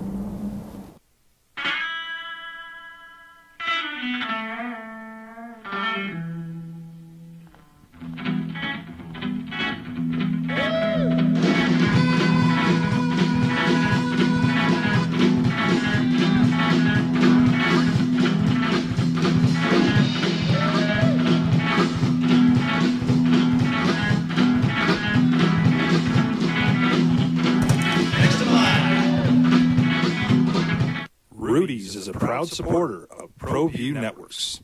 I was born in New Mexico. I grew up on these streets. I got in trouble here, and I fought my way back in boot camp. I love New Mexico, especially the people. Now I'm using my training, tenacity, and energy to fight for you. I'm Adam Oki, lawyer, fighter, and New Mexican. I was a local athlete here in New Mexico, so I'm proud to support your local athletes.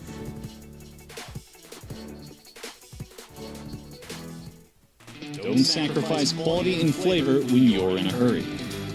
Golden Pride offers ribs, fried chicken, red and green chili breakfast burritos, and frontier sweet rolls. 4 great locations, or visit us online at goldenprideabq.com. Golden Pride Barbecue Chicken and Ribs are proud supporters of ProView Sports. Well, I'm going to the frontier, walk to the cashier, order up a root beer and a number 1. Cover it with green stuff, 1 scoop is not enough. Find a booth that's real tough, back by the Duke. Meet my family, meet my friends in the quirkiest restaurant I've ever been. All of Albuquerque's favorite spot, it's the Frontier Restaurant. The Frontier Restaurant is a proud supporter of ProView Networks. Hi, my name is Daniel Chavez, and this is my business partner, David Chavez. We are the owners of Indeed Safety. Indeed Safety is a local safety consulting company helping our clients with their safety needs for their projects. One of the things we pride ourselves as a construction safety company is helping our men and women in construction get home safe every day to their families. Indeed Safety is a proud supporter of ProView Network.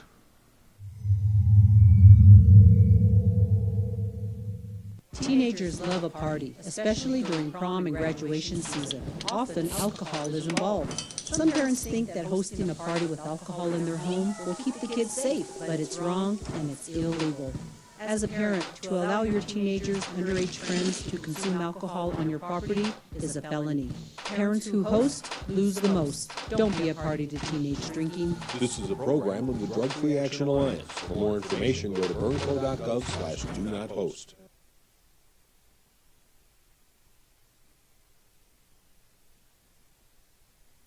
We would like to thank the following sponsors for making this broadcast possible. Hey, look! It's Dwight Goodman! Boom! This place is hot. Let's see if anyone needs my help. How would I drive you madman home, huh? I got this, Dwight. I'm the designated driver. Boom. Sweet. Does anyone need Dwight's help getting home tonight? No thanks, Romeo. I've got a taxi all lined up.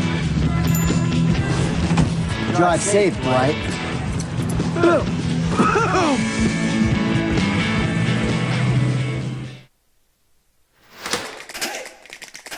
Albuquerque's leader in sports is ProView. From pros to prep.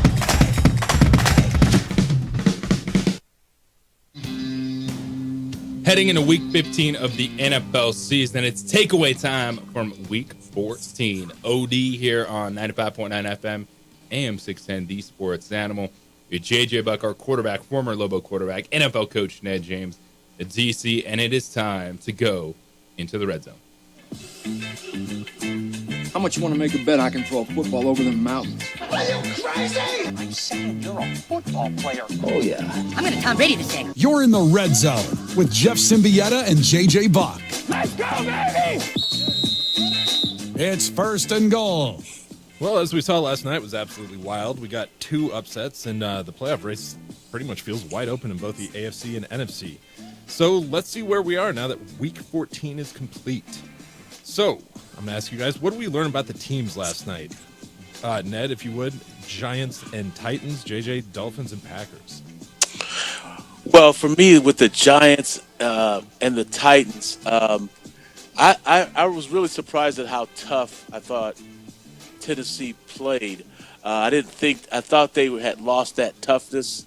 I saw a lot of it. I mean, although I saw the inconsistency with the turnovers, I really thought that they really played tough. It might have been because of the emotion of the Wycheck thing because Wycheck was he used to be one of their color commentators for the football team there. So I can imagine it was really emotional for a lot of the people around the building with his passing.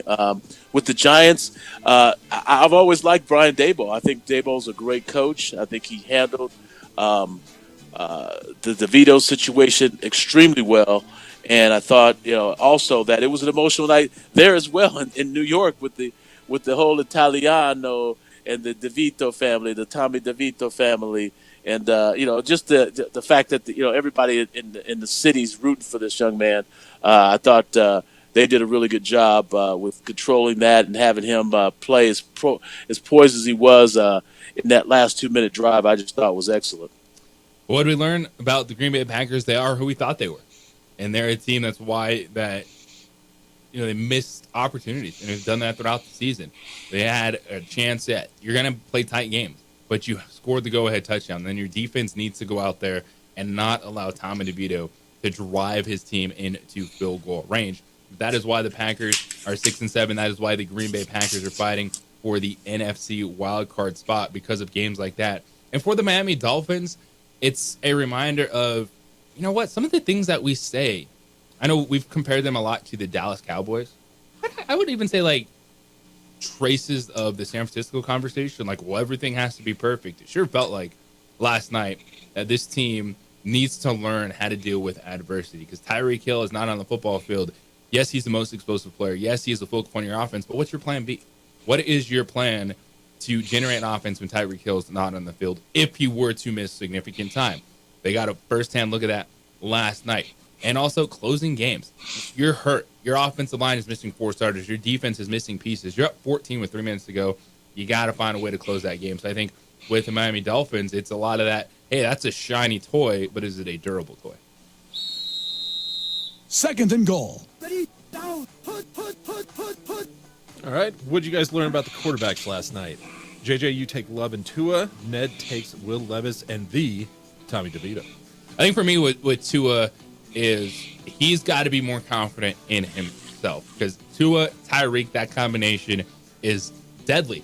But they knew what was happening. Tua talked about it after the game. Tennessee was playing shell coverage.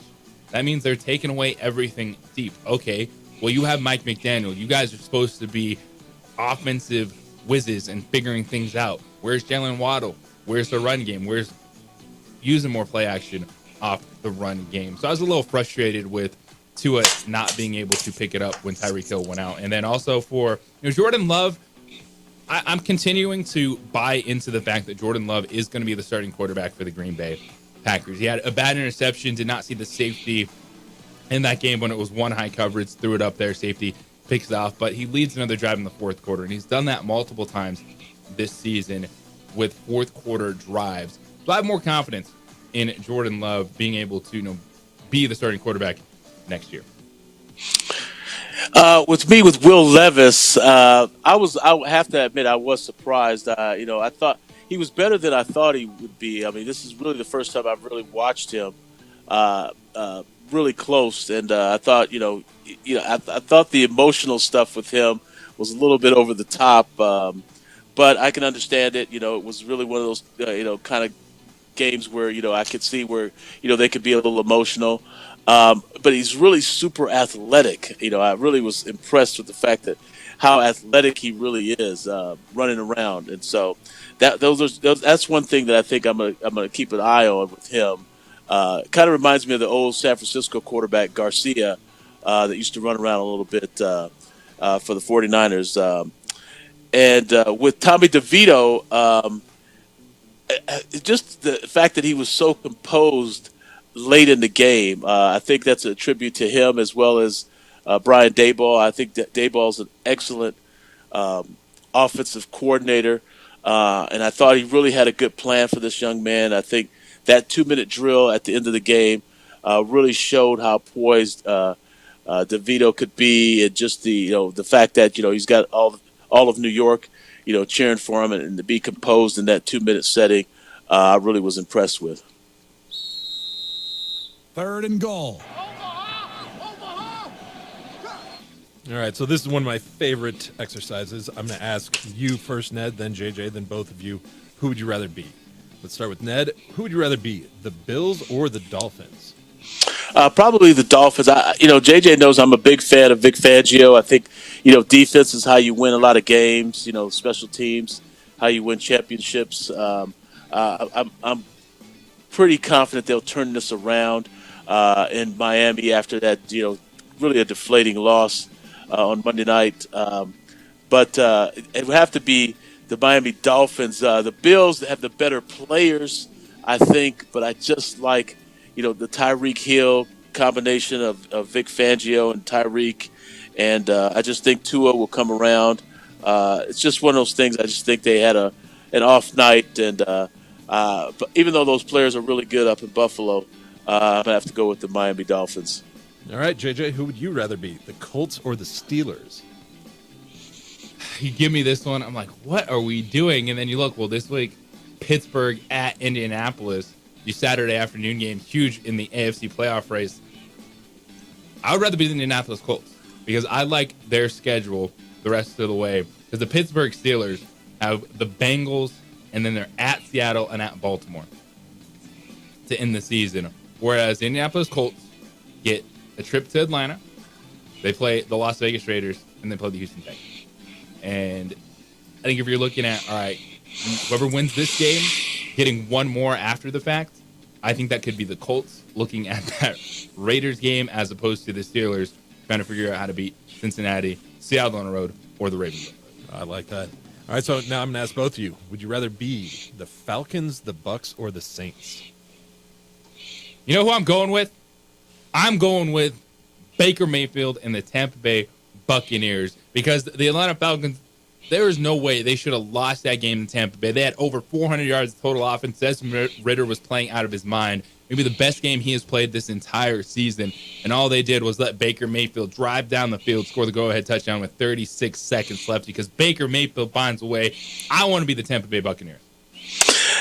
And I know Mickey Loomis and all the guys, Mike Vaughn, all those guys up with the New Orleans Saints, and had a chance to meet with all of them this summer and talk to them and like that group of guys. And I really think those running backs with the Falcons, the Robinson, the rookie, and Tyler Algier. Tyler Algier. I really like those guys, but I got to go with Baker, the touchdown maker, and the Bucks. I have to pick. I have to agree with JJ. I like the Bucks, and I like where they're going right now, and I just really like Baker. Little things about Baker I didn't really care for, but just being around him, knowing how tough he is, knowing how hard of a worker the young man is, as well as the fact that he's pretty bright guy. So I'm going to go with the Bucks in this case as well, like JJ. 4th and goal. Did I stutter? Beer me. I just love who would you rather be. That's always very interesting. So finally, 4th down, winners and losers. Since Jeff isn't here, I'm going to ask you guys, who were your 3 winners and 3 losers from Week 14? Well, I'll give you my winners, and I'm going to start with Zach Wilson. Zach Wilson going out there, 300-yard performance. He's coming off a week in which the story was he didn't want to play quarterback. He didn't want to take snaps again for the New York Jets because he didn't want to get hurt, yada, yada, yada, this and that. He goes out there and helps the Jets beat Houston. Everyone's darling. Everyone's Cinderella, the honeymoon phase with C.J. Stroud and the Houston Texans, and they lose 30-6. So I think Zach Wilson is a big winner because one moment like that, having a statement game, that gives you the opportunity to be a quarterback somewhere else. That gives you the opportunity to bounce around and get a chance where people were ready to throw Zach Wilson out with the trash. Not even recycle him, just throw him out in the trash and send him to the dump. So Zach Wilson was my biggest winner over the weekend. I think you have to put the Dallas Cowboys in there because they got that marquee, that signature victory, and now they are right there in the race. And Philadelphia and Dallas, they got to hope that San Francisco slips up somewhere, but Dallas is right there at 10-3 along with the Eagles and 49ers. And you know another one, because I am all about just the unbelievable quarterback stories in this, it's Joe Flacco and the Cleveland Browns. That victory at home over Jacksonville moves them to 8-5. So they get a step up on the rest of that AFC wildcard competition. And 38-year-old Joe Flacco, who is twice in his career the highest paid quarterback in the NFL, just executing the offense. Like, all you want to bite on this play action fake, wide open David Njoku, wide open tight end down the middle. Those are my winners. Zach Wilson, Joe Flacco, and the Dallas Cowboys. Losers, Ned, who, I'll let you have the losers, kind of teams that took a big L, took an extra L this weekend. Well, to me, I thought the Houston, they deflated that big bubble that they had going in that loss that they had, and the quarterback getting knocked around and knocked out. Also, Jacksonville had a pretty good opportunity, and I know it was tough because the quarterback's coming off the ankle and stuff up in Cleveland, and that was tough as well. And I'm going to have to go with Green Bay because right when you think Green Bay is going to turn it around, they go lay an egg on Monday night. So those are my three losers as far as that goes. Perfect Red Zone. Great as always, DC. And now is the time. Said tune in, listen to 8 o'clock hour. If you're here, Red Zone, you get a chance to win 2 tickets to the Isleta New Mexico Bowl this Saturday. Fresno State and New Mexico State. Caller number 4, 505-246-0610. 505-246-0610. You get yourself a pair of tickets to the Isleta New Mexico Bowl this weekend to join the party out there at University Stadium. Caller number 4 right now. The opening drive here on 95.9 FM, AM 610, the Sports Animal. This report is sponsored by. We would like to thank the following sponsors for making this broadcast possible.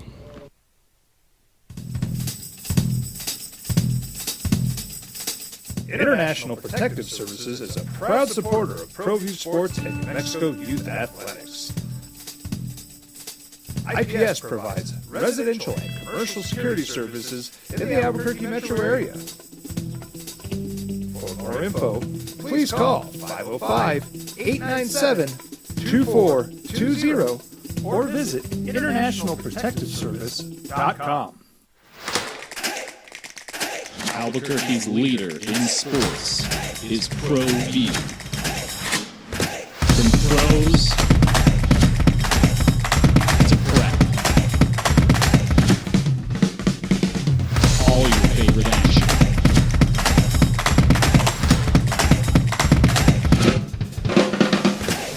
All your favorite talk shows.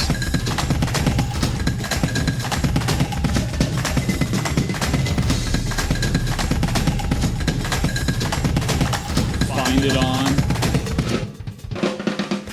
ProView Networks. Young driver, this one. Hard to get her out. She'd been drinking. This one. Both of them gone. They'd been drinking, and he drove clear off the road. This was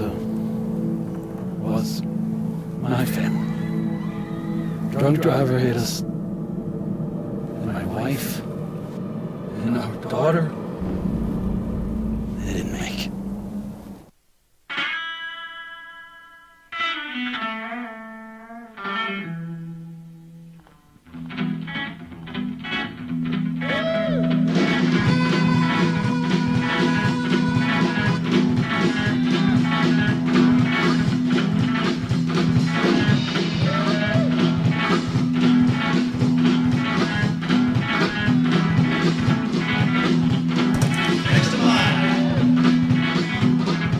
Rudy's is a proud supporter of ProView Networks.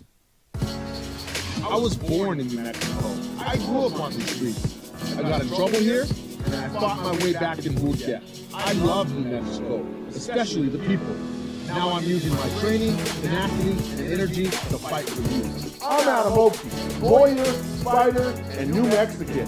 I was a local athlete here in New Mexico, so I'm proud to support your local athletes.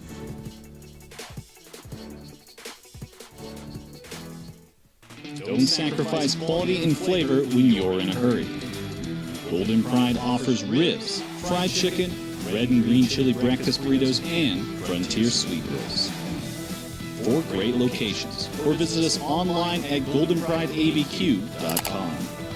Golden Pride Barbecue Chicken and Ribs are proud supporters of ProView Sports. Well, I'm going to the frontier, walking to the cashier, order up a root beer and a number one. Cover it with green stuff, one scoop is not enough. Find a booth is real tough, back by the Duke. Meet my family, meet my friends in the quirkiest restaurant I have ever been. All of Albuquerque's favorite spot, it's the Frontier Restaurant. The Frontier Restaurant is a proud supporter of ProView Networks. Hi, my name is Daniel Chavez, and this is my business partner, David Chavez. We are the owners of Indeed Safety. Indeed Safety is a local safety consulting company helping our clients with their safety needs for their projects. One of the things we pride ourselves as a construction safety company is helping our men and women in construction get home safe every day to their families. Indeed Safety is a proud supporter of ProView Network.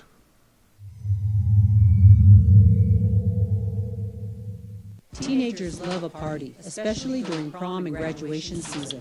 Often, alcohol is involved. Some parents think that hosting a party with alcohol in their home will keep the kids safe, but it's wrong and it's illegal. As a parent, to allow your teenagers' underage friends to consume alcohol on your property is a felony. Parents who host lose the most. Don't be a party to teenage drinking. This is a program of the Drug Free Action Alliance. For more information, go to burnco.gov/do-not-host.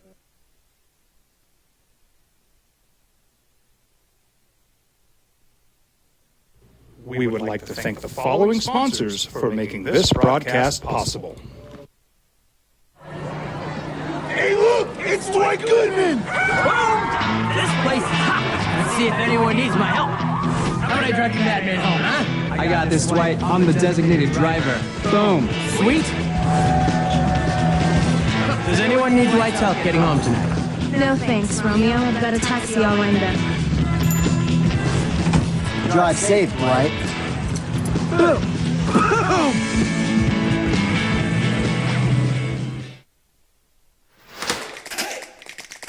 Albuquerque's leader in sports is ProView.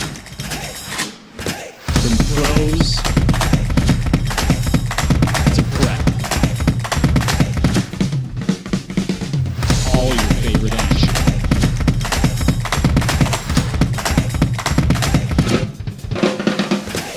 Keeping the Packers in that 6 and 7 mix. We got Green Bay, the Los Angeles Rams, Seattle Seahawks, Atlanta Falcons, New Orleans Saints. Of course, the Saints, Falcons, and Buccaneers. One of those teams is going to be a division winner and be a top 4 seed in the playoffs. Now, the Minnesota Vikings sitting there at 7 and 6. They got a 3-0 win over the Raiders on Sunday. Is it going to be Joshua Dobbs? Is it going to be Nick Mullins? I feel like Nick Mullins is going to be their starting quarterback after what we saw on Sunday. But that was a silent film performance. You know, NFL Films, they do their great insight. That's a silent film. Like, you're watching, you're like, is this the back in the day football? Is this the original football? Like, before they forward pass? That's the way it felt. But when you look at the NFC wildcard race, and I'm taking the Eagles or Cowboys out of it, even though one of those is going to be a wildcard team, who do you like? Like, who do you think actually could win a game or two out of the wild card that's not named the Philadelphia Eagles and Dallas Cowboys? It is the opening drive here on 95.9 FM, AM 610, The Sports Animal. JJ Buck, DC, our quarterback, Ned James, live from Los Angeles. And Ned, that's who I like.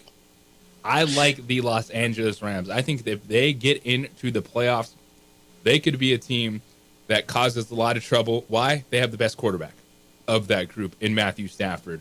They have a defense that is playing well, and I was really impressed. It was, in my opinion, a good loss against the Baltimore Ravens. They're on the road, not the best conditions.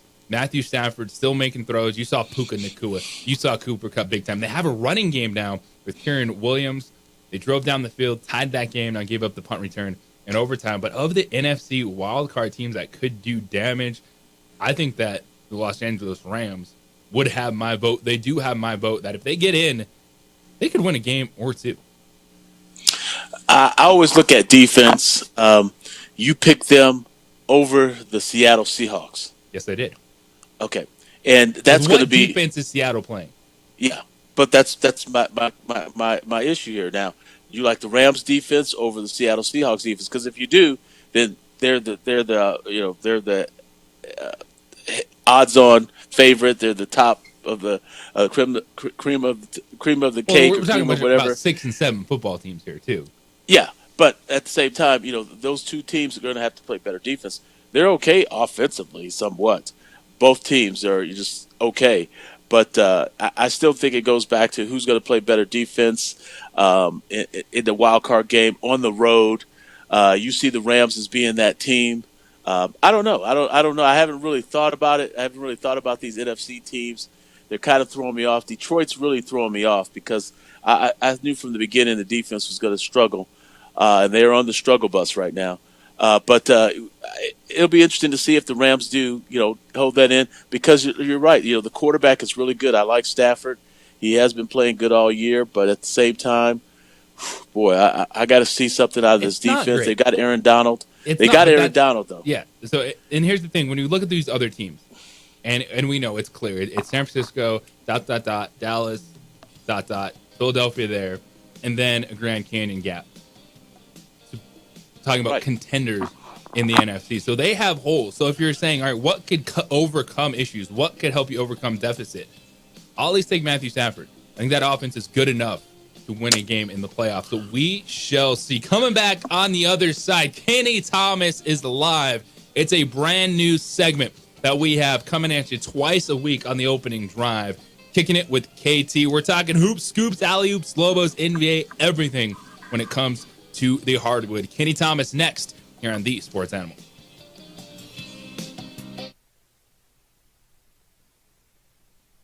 All your favorite talk show.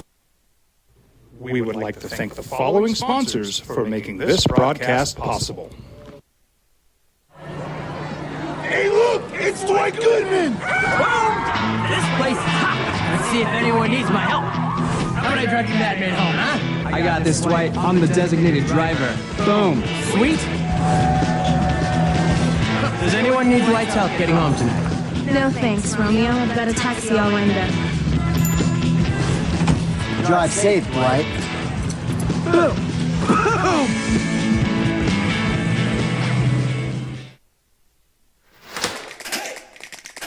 Albuquerque's leader in sports is Pro View. From pros to prep. All your favorite action.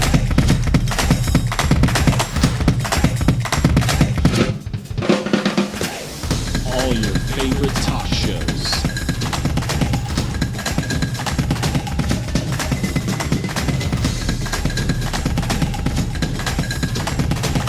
Find it on Pro View Networks.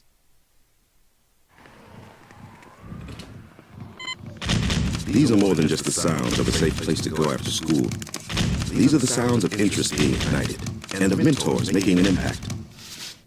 At Boys and Girls Clubs, we don't do just one thing. We do whatever it takes to meet the needs of every kid who comes through those doors. Because whatever it takes is what it takes to build great futures. Great futures start here.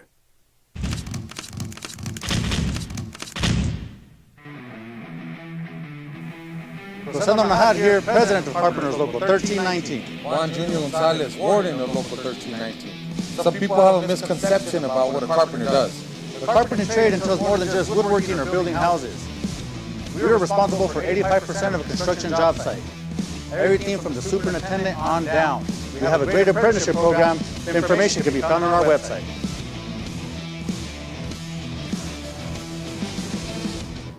These days, it's important to know people and businesses you can trust. There's a lot of places where you can buy a vehicle, but there's only a few local dealerships where you'll find honest people who have your best interests in mind. And Fiesta Kia is one of them. We've been helping our neighbors save money to drive dependable cars for years, and we'd love to help you.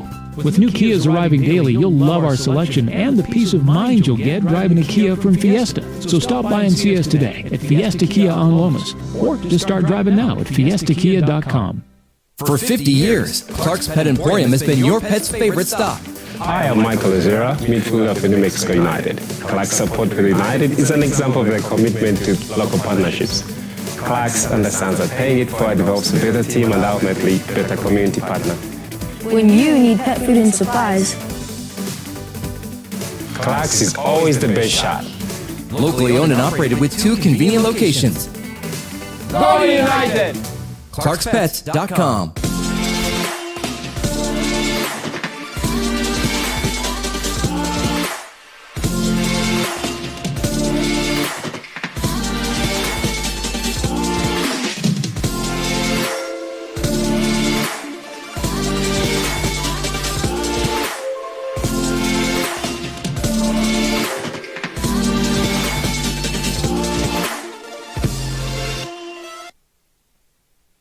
This is Kicking It with Kenny Thomas, brought to you by Capital Ford on 95.9 FM and AM 610, the sports animal. Well, this man spent 13 seasons in the NBA. Whoa! I wish. Wish? No? I wish. I did miscount. Oh, I'm sorry. you know what I did? Good. I counted the same teams twice. Like when I looked at the basketball reference page. Oh, we're good, bro. It said like 6-4-3. You're still my guy. We had your middle school stats. Those are your middle school stats. I'm like, I was those doing 2 a more quick years. count, yeah. I'm like, those 2 more years would have been a little bit more money, man. 11 years in the NBA. It's what happens when you don't look at the individual years and you try this awesome setup and then you fail. And it's a great way for me. A turnover right out of the gate, kicking this segment off. But let's reset inbounds, 20 seconds on the shot clock. It's a first round pick. 1,931 points at the University of New Mexico, the second all-time leading scorer. This man is a difference maker in multiple communities. He knows how to succeed on and off the court, and he's here to talk about everything. Kenny Thomas with us on the opening drive. What is up, my man? How you doing? Man, I'm good, man. I appreciate you guys having me. I'm really looking forward to this continued segment to where people can hear all the different exciting things I have going on, and we could just get into talking some sports and different things, right? Talking hoops and everything else. And that's one of the things that's so impressive, Kenny, is what you've done after your career. And we're going to talk basketball, we're talking Lobos, we're talking NBA. But for you, why is it so important to continue to work with communities, to continue to just try to make a difference? Well, God blessed me with an opportunity to be able to play a sport, right? So there's a lot of people that have obviously given me a lot of respect from the standpoint of looking up to me, right? Because of what I could do on the court. But as an individual, you got to be seen as a different person from the standpoint of you do things off the court. And the fact that my first 8 years in the NBA, I was always coming back to my hometown, Albuquerque, and doing stuff for the community by doing basketball camps. So at the same time, I'm looking to actually get back into that. We'll get into it, but there's a lot of different things that I'm doing in the community. And the way I was raised, you got to give back because I am blessed. And there's a lot of different things that I have going on. I'm on a lot of different boards here and in certain things to where I always am involved with the community. What I love is you got that energy, have that passion, and for you, I'm sure there's many people along the way that helped you get to where you need to go, and you're just trying to do the same thing, just give opportunities to the next generation. Man, there's so many people that have been huge supporters, especially for me, because I don't know if people know this, but I'm a military brat. So I'm actually from Georgia, even though New Mexico is my home. The last place we lived was in El Paso, Texas. I used to come here when I was 12 and played on an AAU team called Flight. Then that's when I was able to meet some amazing people like J.C. Lopez, guys like that are pretty big guys in the community. And there's some other guys, the Garcias, and some other people that were big supporters of mine. But being able to come back to this community is huge, man, especially how Lobo basketball is starting to pop again, which was I was getting kind of mad from the standpoint of everybody's talking about the Aggies, right? But we got that big game coming up Friday, so yeah. I see you laughing, big fella. Yeah, that's our quarterback, Ned James. We got Kenny Thomas in studio. It's the opening drive here on 95.9 FM, AM 610, the Sports Animal. That's the same thing. Ned, he's the kid from California. He played quarterback at UNM.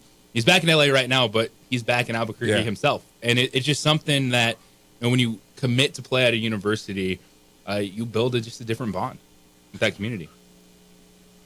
Go ahead. Yeah, and I love the fact that you talk about our little brothers to the south in the way that you do, the Aggies.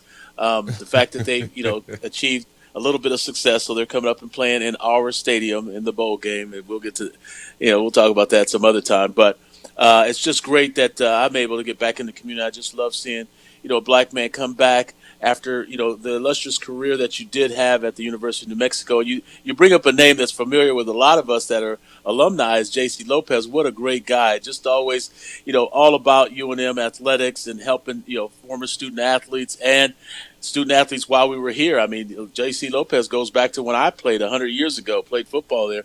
And so it was just great when I came back into the community about 4 or 5 years ago to reconnect with him and just have that welcoming arm to your comeback is something that's really important, and I'm glad you've gotten that.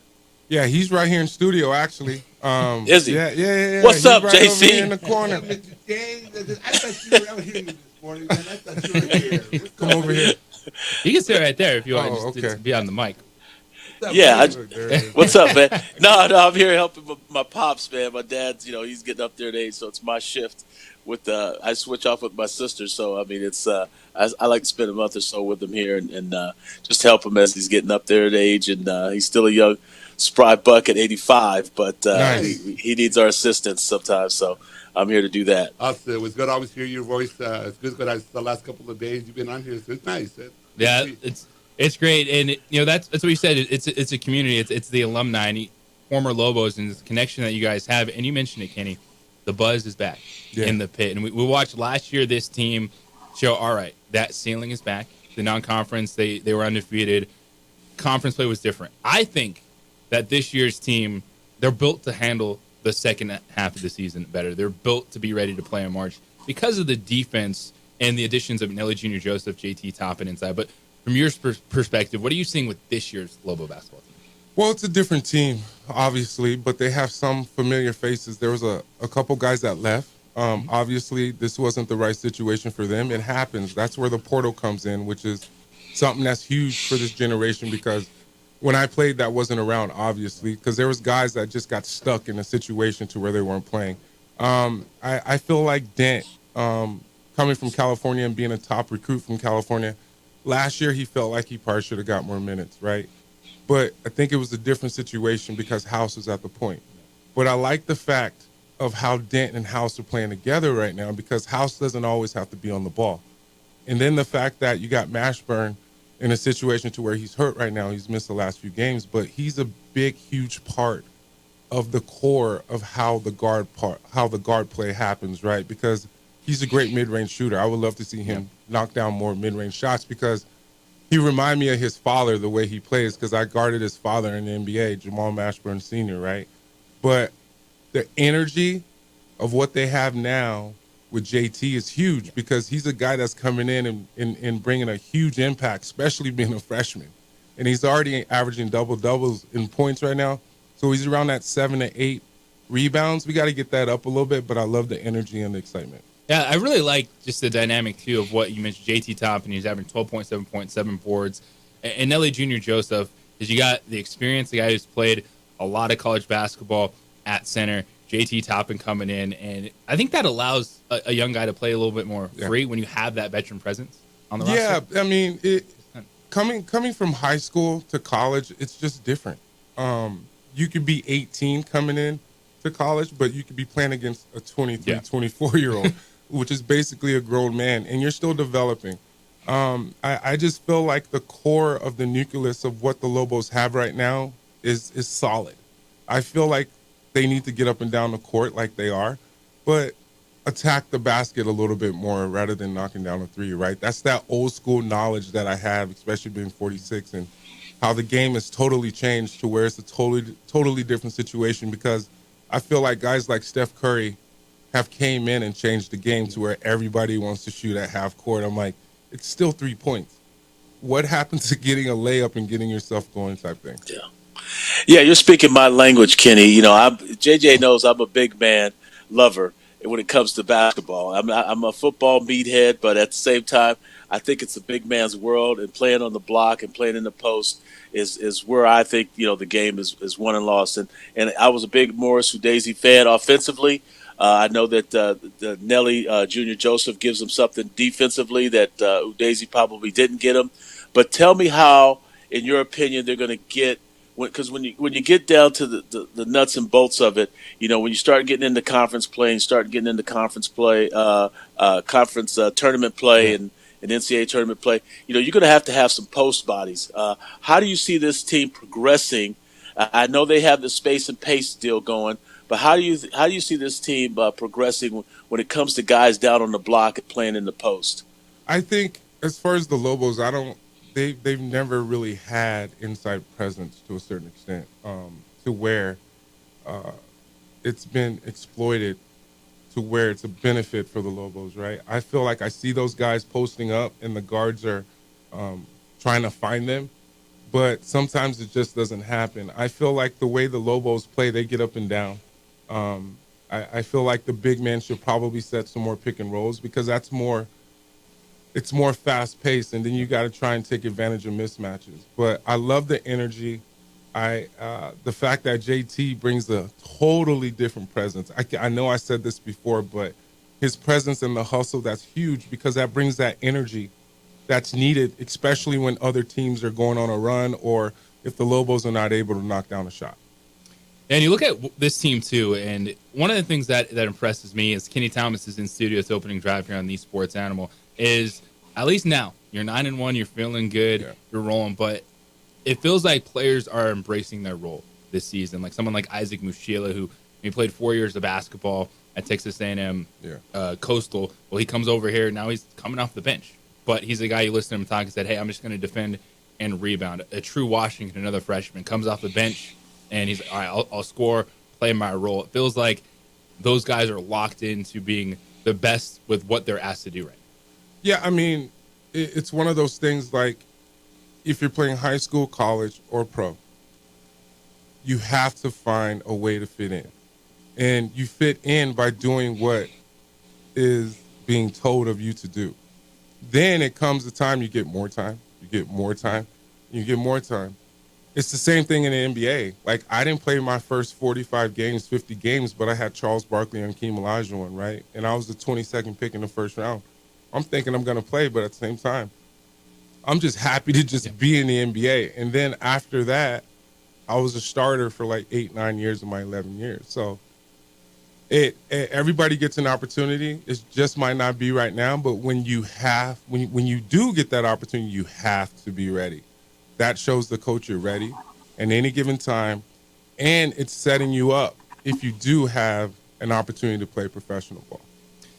Kenny Thomas is with us in studio. It's the debut of a segment. He's going to be joining us Tuesdays and Fridays, 9 a.m. to 9:30, talking hoops, and we're covering everything, man, when it comes to the world of basketball. We got some NBA stuff we're going to hit Kenny with, too, but when we come back on the other side, I want to ask him another question about the Lobos, and that is, what can Jamal Mashburn Jr. learn watching this team when he gets back in the rotation, and get his thoughts on the in-season tournament? Good for the NBA. What does he think? We'll get into that next. It's the opening drive here on 95.9 FM, AM 610, the Sports Animal.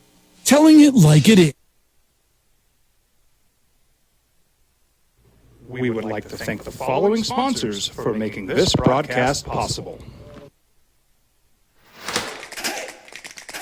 Albuquerque's leader in sports is Pro View. From pros to prep. All your favorite action.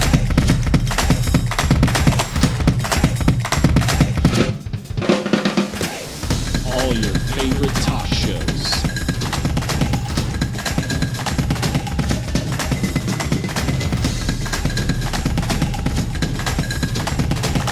Find it on Pro View Networks.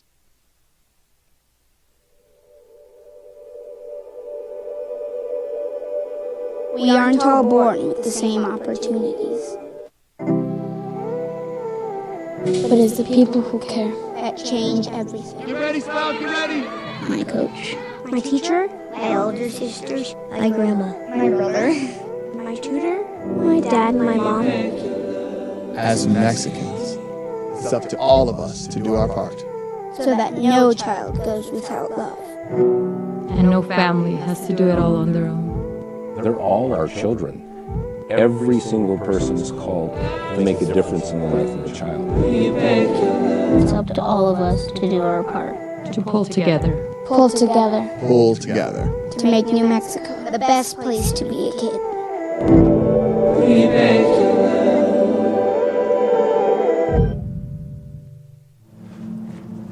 Young driver, this one. Hard to get her out. She'd been drinking. This one. Both of them gone. They'd been drinking, and he drove clear off the road. This was my family. Drunk driver hit us. And my wife. And our daughter. They didn't make it. Hi, I'm Steve Sunker here for Dr. Robert Melendez and the Juliet Eye Institute. You may remember me like this, but no more. The glasses are gone. I tossed them months ago because of a brand new procedure from Dr. Melendez known as RLE, Refractive Lens Exchange. The latest technology, the best eyesight I've ever had in my life, and you can check it out by clicking on the link in the description right here. If you're drunk, blasted, intoxicated, ripped, plastered, destroyed, bruh. If you're like this, you shouldn't be driving. We here at Clark's Pet Emporium welcome you to bring in your pets. We know that having your pet with you makes the experience of shopping for them even better.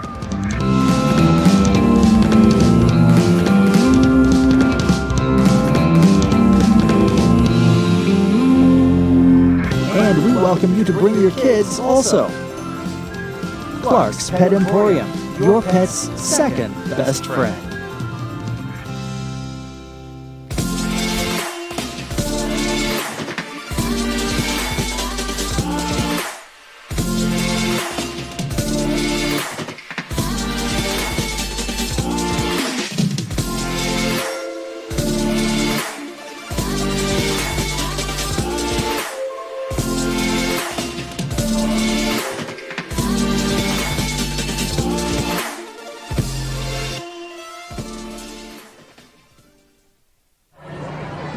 Hey, look! It's Dwight Goodman! Boom!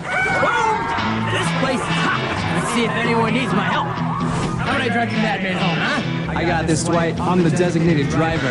Boom. Sweet! Does anyone need Dwight's help getting home tonight? No thanks, Romeo. I've got a taxi all lined up. Drive safe, Dwight. Boom!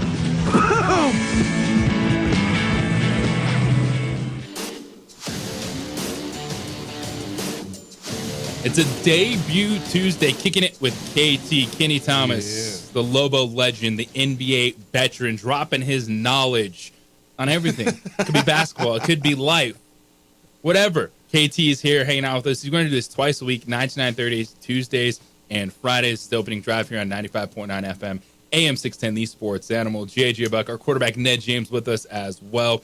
KT in studio, DC holding it down. And you were talking about, Kenny, with this Lobo basketball team, just the development, and now how Donovan Dent and Jalen House are figuring things out in the backcourt. Well, you have Jamal Mashburn Jr., a guy who is someone that expects to have a high usage role, that expects to be a difference maker on this team. What kind of things can you learn when you have to take a step back? He's out due to injury right now, of just seeing the way the team is developing so far and knowing, all right, what can I do, like from his standpoint, when he gets back into the fact that his father played in the NBA, I'm pretty sure that he's giving him some different kind of knowledge on, like, probably from the standpoint of looking and kind of getting familiar with the JT and how he plays, and get a feel for like where guys can be in situations to where he can make them be better players. He's a guy that's going to have the ball in his hands, and it's going to come down to him making great decisions, which I think he makes great decisions at the right time. But mostly he's probably been overshooting it a little bit, forcing it. But he's a guy that has to get shots up. So I think it's a matter of figuring out when he should take those. But as far as a mid-range shot guy, like top notch. Yep. He's perfected that, and he's gotten that from his father. And that's interesting too. And you talking about it, the game has changed. Like they either want that shot at the rim or from three. Yeah. And not a lot of coaches like the mid-range game, but it can be a difference maker. If you can shoot a high percentage from the mid-range, that free throw line, elbow territory, yeah, take a shot. Yeah, the when I got traded from Houston to Philadelphia, I had Larry Brown as a coach. Larry Brown was a guy to where he always coached. I used to get so mad. I'm like, I wish this guy would just shut up. He just talks too much. And I still talk to him to this day. And he was like, Kenny, when you get in the paint, don't spin. Just elevate. And I'm like, I'm shorter. These guys are big. He goes, they never know when you're going to elevate. So you should just get more comfortable with that mid-range shot to get yourself going because it's an easier and higher percentage shot. Just like a layup. Sometimes you might be open at the three. Doesn't necessarily mean you have to shoot a three. Taking a 1-2 dribble to where you're getting comfortable or try and get to the basket and get a layup. That's cool too. But now the game has changed. Everybody wants to shoot threes and shoot them at half court. I don't know why, but it's still the same. It's still the same point, right, Ned? We can't hear you. That's me. I'm sorry. My bad. Hey, no, that's what I'm saying. I'm talking about my game is on the block. I mean, I want people on the block. I want, like you said, I think, you said you spoke about the tempo and the fact that they're up and down, that these big men have got to start getting into these pick and roll situations. I like that. I mean, I want to see more of that. In order for me to see this team progressing into the tournament and into the big tournament, I got to see some big man play. And if it's pick and rolls, I got to see some pick and rolls. But I know Nelly is not the scorer, but he is the best player on that team. And so they've got to find a way to incorporate him into the game. I know JT, is a guy that you like. But how do you see them incorporating these two big guys into the game plan a little bit more and to cut down on their shooting? And like you said, I mean, maybe they'll get some mid-range stuff. But how do you see them incorporating these two big men? I feel like the way they play right now, those big guys are going to have to run the floor because the way that they move, they get up and down. And at the same time, they can get into a little bit of a tendency to try and go one-on-one. That's why I would love to see one of the big men step up instead of pick and roll. And then it spaces out the floor because once the guy comes off the pick and roll, the weak side guy has to suck in. And then you're at an advantage, and then you can kick it out or just play from there and then just take what they give you type thing. But I think they're trying to figure it out when it comes to the big situation. I don't think the Lobos have a dominant center, right, to where you can throw the ball in like that and actually have a bigger presence. I think they're getting there. And I feel like the guy that what's the young kid's name that just came in? He was with Mustafa. Yeah, Mustafa. The big fella. Yeah. I feel like he's getting there, and I feel like he needs to get a little bit stronger, but it's going to come in time. A lot of pressure being put on him right now because of the hype and everything with him coming in. I just think if he stays within himself and be a little bit more patient, I feel like things are going to open up.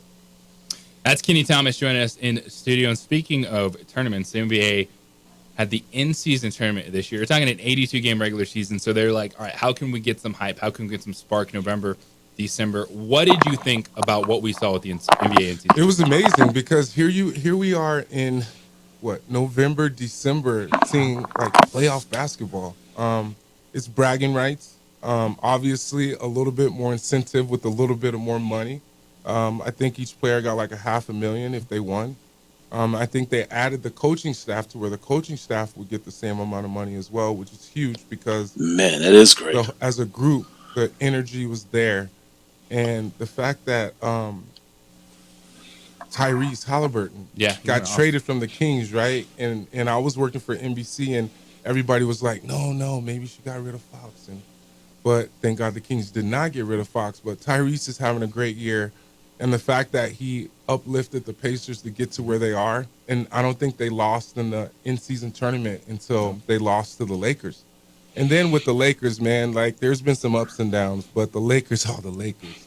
LeBron turned it on. Oh, my goodness. But AD, everybody's been criticizing AD, and AD had 41 points in 12 12 rebounds and like 5 assists. So he did his thing, which is huge because if AD doesn't perform like that, I don't think they win that game. Yeah, and that's still why we talk about Anthony Davis so much with the Lakers, even with LeBron there, because they know like he has to be that difference maker for that team to succeed. But you mentioned Tyrese Halliburton and the Pacers, and that's what I really liked about the in-season tournament, that two of those Final Four teams, we saw the Pacers and the Pelicans, young teams getting that kind of winner-go-home experience. You got teams that want to be contenders at the end of the season, want to have that playoff atmosphere, and you got a little bit of that, of learning what it takes to win and advance. Yeah, I mean, shout out to my Kings, even though I played for the Rockets and the Sixers. But the Kings lost to the Pelicans to go to the actual, be the top four to actually play and play against a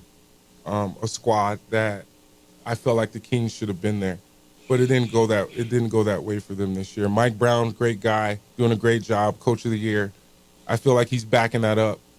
But the fact that like teams like the Pelicans, the energy that they had, even though they didn't have the best record, but playing in that in-season tournament is giving not only the Pelicans an opportunity, but teams that don't have a good record just an opportunity to get in pool play. And it's based off of points and a lot of different other things that come with it. But I loved it. It's excitement, and it was in Las Vegas, one of the good places to have an event, right?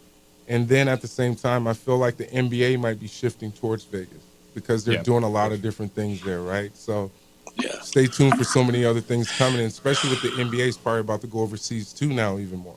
So I think it's great because LA is finally giving AD a little bit more love. Just being out here in LA, that's the one thing I felt is that AD got his comeuppance and he got his respect because a lot of people were really down on him in this city, it seemed. And just talking, my dad just cannot stand him. He says, "What did he have, a pinky toe incident? Is he out again?" So it's things like that, that he gained from this in-season tournament, which I thought. Now, what do you think about the fact that they get banners and they get some sort of an award for this? Do you think there should be this type of recognition for winning the in-season tournament? Well, Kenny? I obviously it comes down to TV and money, right? And there's so many different components. The in-season tournament was another opportunity for the NBA to take advantage of it. I don't want to say take advantage, but it's an opportunity for more money to be made and the excitement early, because to a certain extent during the season it could get a little slow because some guys don't play hard on a consistent basis because they kind of coast through it, right? Because some teams are just supposed to win. And then when it comes to adding this in-season tournament, I think it's great because it's a lot of incentives and it's bragging rights. And being able to hang a banner in your building, I think that's huge because it's showing the recognition of what you worked towards, and everybody was playing hard. That's the nice thing about it. Everybody was playing hard, and it was open to everybody because every team. Because keep in mind, like, if you don't make the playoffs come April, you're done. So even if you have a bad record, you're done. Now it's like in the middle of the season, if you do have a bad record, it doesn't matter anymore. But people, you probably don't realize that those in-season tournament games, they go towards your regular record. So it's a combination of you're playing an in-season tournament with the regular season record that's still improving. But you said, it's an opportunity. Like right now, if you look, New Orleans is in 10th place in the NBA. And of course, 10 teams get into the playoffs in both, but they get an opportunity to play for something more. The Indiana Pacers having that opportunity to show that that team may be ready to turn the corner in the second half of the season. And what I like too is they timed it out right. You had the Final Four and the championship game on a Saturday where, guess what? College football wasn't playing. So they played their championship games the week before. You didn't have the NFL yet. So Saturday night, you were able to say, hey, it's December, but guess what? The Lakers and Pacers are playing for something that matters. People probably don't realize that there's so many games played on every other day. And then there's some games that's played like every 2 days. So the fact, I totally agree with you. It was like the Final Four. It was like Thursday, and then Saturday they had the championship game. And once again, those games count towards your regular season record. But what I do like, I don't know if you guys remember this part, but 1 through 6 is in the playoffs. If you're in the top 6, Yeah. now we have the play-in 7 through 10. That's a whole nother element that is bringing more excitement, because back when I played, it was 1 through 8 that was there. There was no 9 and 10. So it's giving those teams that are not as good an opportunity to get in the playoffs and take it from there. We saw it last year. The Lakers and Heat both went to the play-in round. Yeah. Heat advanced to the finals. Lakers from the Western Conference Finals. Yeah. Opportunity. I got to give a shout out to my guy Zach up at Capital Ford Santa Fe. He's actually the one that's helping support this segment. He'll be in here, but I was hoping he would be in here. But yeah, thank you, Zach. I appreciate you. No, Capital thank you, Ford. Kenny, too, for coming together with us. This is just great, man. The fans Yeah. are going to love this, the insight that you bring. I hope, Can't man. wait. I'm not trying to make nobody mad, but I'm just only talking. I'm only giving my opinion. That's So what they don't. want. So don't kill me, people. Make them mad, Kitty. Make them mad. Don't be scared. Don't be scared, man. Make them mad. And I do it all the time. Yeah, Okay, of course then. he does. Okay, I feel better now. Kenny, thanks, man. And I'm so excited for this, and we'll see you on Friday. Thanks, I appreciate you. Thanks, Ned. I'll see you again soon, hopefully, bro. See ya. Kenny Thomas, it is the opening drive here on 95.9 FM, AM 610, the Sports Animal. The Isleta, New Mexico. These days, it's important to know people and businesses you can trust. There's a We would like to thank the following sponsors for making this broadcast possible.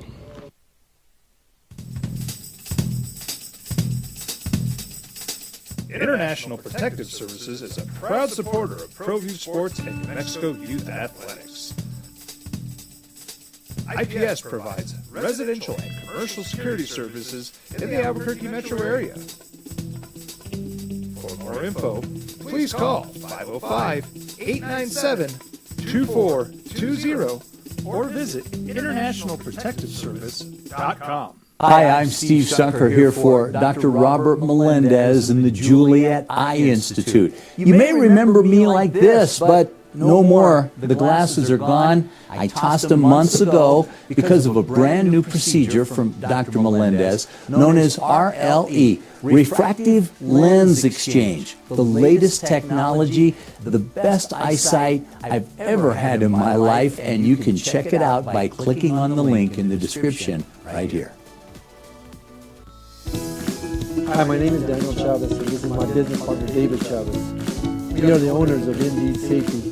Indeed Safety is a local safety consulting company helping our clients with their safety needs for their projects. One of the things we pride ourselves as a construction safety company is helping our men and women in construction get home safe every day to their families.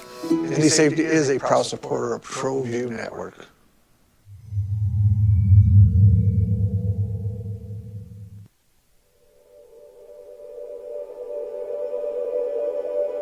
We aren't all born with the same opportunities.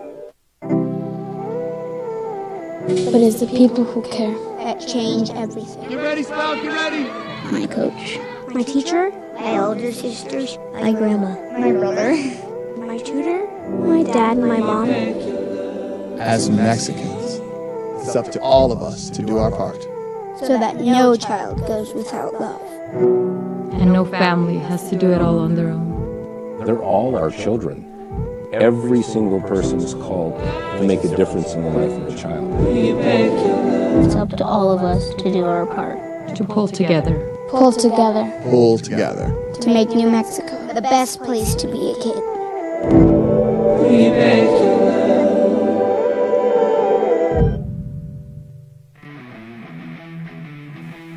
Rosendo Najar here, President of Carpenters Local 1319. Juan Junior Gonzalez, Warden of Local 1319. Some people have a misconception about what a carpenter does. The carpentry trade entails more than just woodworking or building houses. We are responsible for 85% of a construction job site. Everything from the superintendent on down. We have a great apprenticeship program. Information can be found on our website.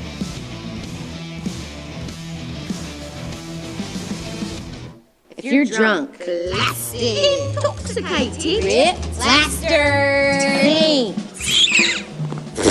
destroyed, bruh. If you're like this, you shouldn't be driving. Young driver, this one. Hard to get her out. She'd been drinking. This one. Both of them gone. They'd been drinking, and he drove clear off the road. This is... I'm very excited to see the development of that segment. Kenny Thomas hanging out with us. That's Tuesday and Friday, 9 to 9:30. Kicking it with KT. Just talking hoops, life, all the other stuff he's got going on. Second all-time leading scorer in UNM history. 11 NBA seasons, first-round draft pick. We all know what KT does, and he's excited, man. He wants to talk basketball. He wants to talk about the Lobos, and we have him locked in the studio with us. JJ Buck, DCR quarterback, Ned James. Hey, who's the number one all-time leading scorer? Is it Rob Robbins? No. I should know that off the top of my head, but I'm blanking. Someone will text it in immediately or call us and be like, you dumb, how do you not know that? Yeah, exactly. Meathead. You are a meathead, Ned, football guy. You don't know the number one leading scorer know that. in the history of UNM Lobo basketball. Oh, there we go. So looking forward to that, hanging out, talking hoops. Now, with the in-season tournament, I will say the one thing. You cannot have an all-red court. You got to work on some of these courts. I get they needed it to be different, but we're talking about the viewing product. It was hard to view some of those games when you have a bright red court. I'm thinking maybe just paint the center a different color, straight down the line from the paint all the way across, try to differentiate it. But some of the courts, when they were the lighter colors, it worked. It was cool. The all-red court, things like that. We're talking view for the viewers. Work on it. But that's a former NBA player. Yeah, that was all about it. And everyone else wants to. Which surprised me. That surprised me. It surprised me that Kenny was all for it, and that was great to hear. In LA, they're celebrating. I don't think you not should as much as they're showing. I don't think you should hang. You don't think they should hang the banner? No. That's what I was trying to get out of him. How important that was. But that seemed like a little much. But I understand it. You can put up a poster, in the concourse, in-season tournament champs type of deal. But I don't think you need a banner for it. If you're the Lakers, because you have those other banners. Now, if the Pacers won, heck yeah, go for it. Throw a freaking parade at that point in time, too. But that was interesting because the in-season tournaments, a lot of people, they were clowning on it. Right? Yeah. They were like, I don't like this. I'm not going to watch whatever. And you have a former NBA guy that's like, people are actually playing hard. It was interesting to me when they first announced it, everyone seemed negative. And it just slowly turned. And then here we are last weekend. It seems like there was a lot of excitement. So I'm actually okay with hanging the banner because if they build this tournament into doing something good or even great, I'm cool with that because it is the first point. That's what I wanted to ask you about, JJ. The soccer doesn't La Liga and Bundesliga and all these other soccer federations, don't they have in-season cup tournaments? And that's where the NBA got the idea from? Yes, they do. And that's a fair point, too. And I don't want, as I'm just sitting here saying everyone was clowning it and I say don't hang the banner, I don't want to be that guy immediately because then I'm talking out both sides of my mouth because you're trying to say, hey, this does matter. It's not an NBA championship, but when you start getting into it, you start playing it year 2, 3, 4 down the line. That's why those cups, they do matter when you play the Open Cups. It's a little different, though, in those leagues as they're kind of open to everyone, but at the end it's still the big teams. But it's a title, and they've made it into something in those other leagues. And this is never going to feel like an NBA championship, but what it feels like is it feels like it matters. And that's what the NBA was missing in October, November, and December is games that matter, is getting guys to play, getting guys to be locked in. Kenny Thomas just said it sitting there. Guys coast through half the season, especially if you're on a good basketball team just trying to manage your expectations. We saw LeBron James turn it on. Like, that dude lit it up in the in-season tournament. We saw a response from these guys that cared, and that's what matters. As fans, you want to be watching something that is interesting. You want to be watching something where the dudes playing in it care, and we got that with the in-season tournament. Are they going to make it into something, though, JJ, like they do in soccer? They're trying to make it into something, but, I mean, soccer had to eventually do the same thing, right? It takes time, yeah. Time will tell, and, this is the first year, so it looks like it's got off to a great start, especially when, one of your premier teams in your league wins it.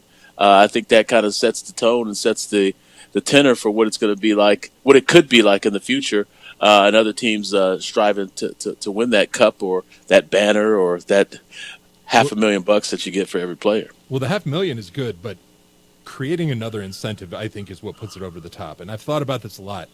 I feel like the winner of this tournament should get the first pick of the second round. Get a third draft pick.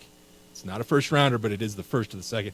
I think you throw in something like a bonus pick? Correct. Yes. Okay. You get a third pick overall, or third pick total, one for each round, and then you get your so let's call it pick. Yeah, so let's call it.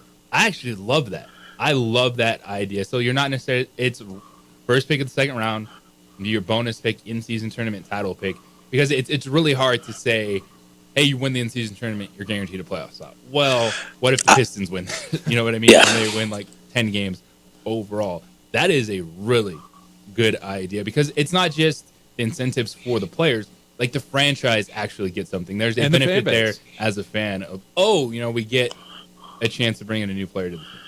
I like to see it build like it does in those other leagues where, even though, the Denver Nuggets won the NBA championship, and we also had the in-season winner at the end of the year. Yeah, but you got to say at the end of the season, the Nuggets won the championship, but the in-season tournament was won by said whatever team, the Detroit Pistons or what have you, in some subset, some way that they do it in those other leagues that makes it something that's more prominent than it probably is right now. It will. I think it will find its level, because I think you saw the intensity of when you got to the games that mattered, how hard the guys were playing, and that's a complaint in the NBA. Load management, guys taking nights off.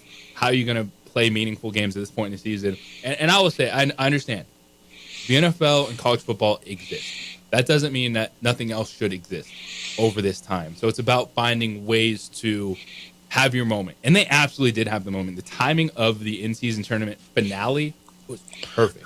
Yeah. But I didn't think it would be perfect until I thought about it. I said, well, it lines up perfectly because now you got bowl season, then you got NFL playoffs. And so to do it in December or January wouldn't have worked, which it would have fit because it was almost to the halfway point of the NBA season.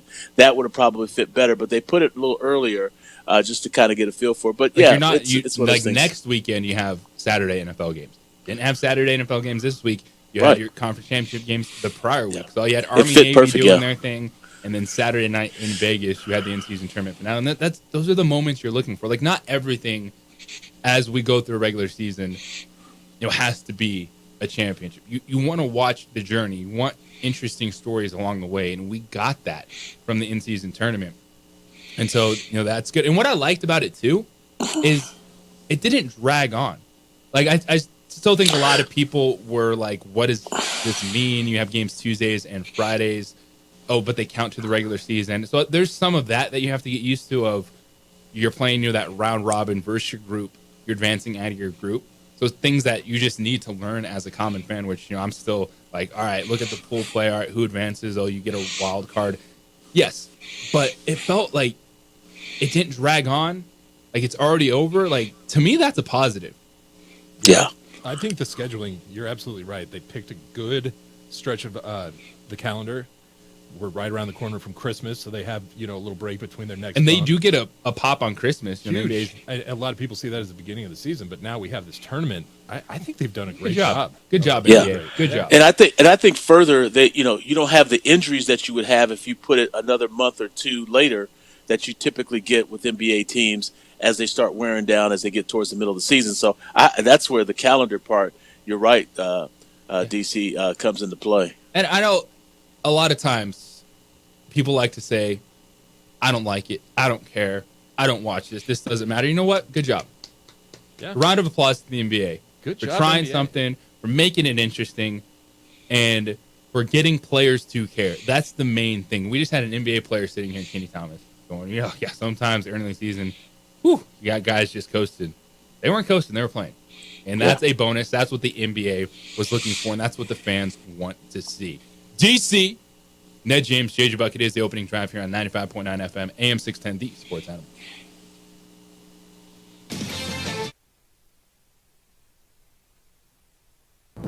Was my family. We would like to thank the following sponsors for making this broadcast possible.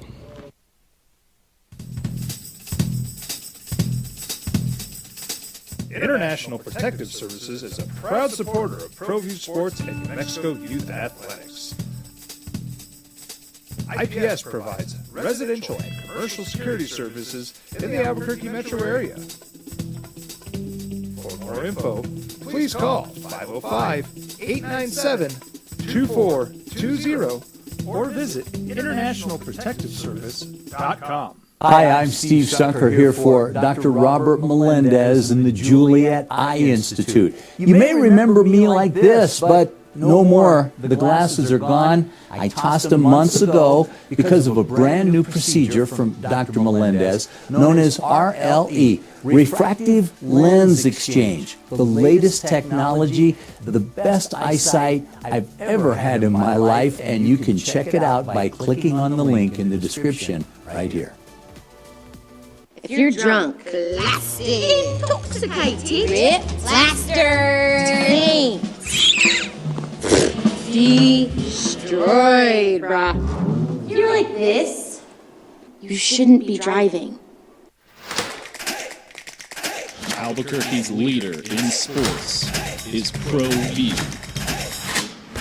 From pros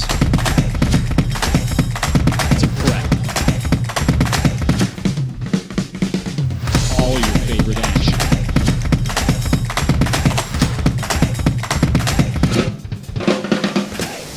All your favorite talk shows.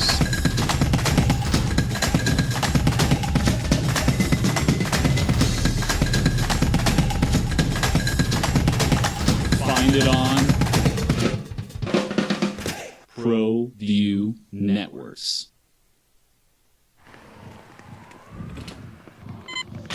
These are more than just the sounds of a safe place to go after school. These are the sounds of interest being ignited and of mentors making an impact. At Boys and Girls Clubs, we don't do just one thing. We do whatever it takes to meet the needs of every kid who comes through those doors. Because whatever it takes is what it takes to build great futures. Great futures start here.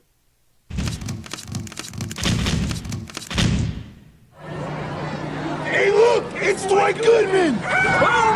This place is hot. Let's see if anyone needs my help. How would I drive you that man home, huh? I got this, Dwight. I'm the designated driver. Boom. Sweet. Does anyone need Dwight's help getting home tonight? No thanks, Romeo. I've got a taxi all lined up.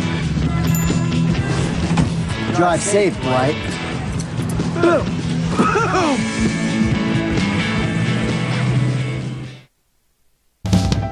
We here at Clark's Pet Emporium welcome you to bring in your pets. We know that having your pet with you makes the experience of shopping for them even better.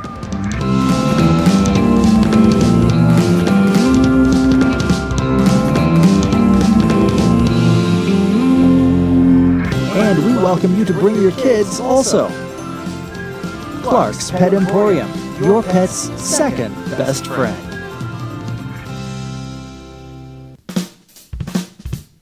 Well, I'm going to the frontier, walk to the cashier, order up a root beer and a number one. Cover it with green stuff, one scoop is not enough. Find a booth is real tough, back by the Duke. Meet my family, meet my friends in the quirkiest restaurant I've ever been. All of Albuquerque's favorite spot, it's the Frontier Restaurant. The Frontier Restaurant is a proud supporter of ProView Networks. Don't sacrifice quality and flavor when you're in a hurry. Golden Pride offers ribs, fried chicken, red and green chili breakfast burritos, and Frontier sweet rolls.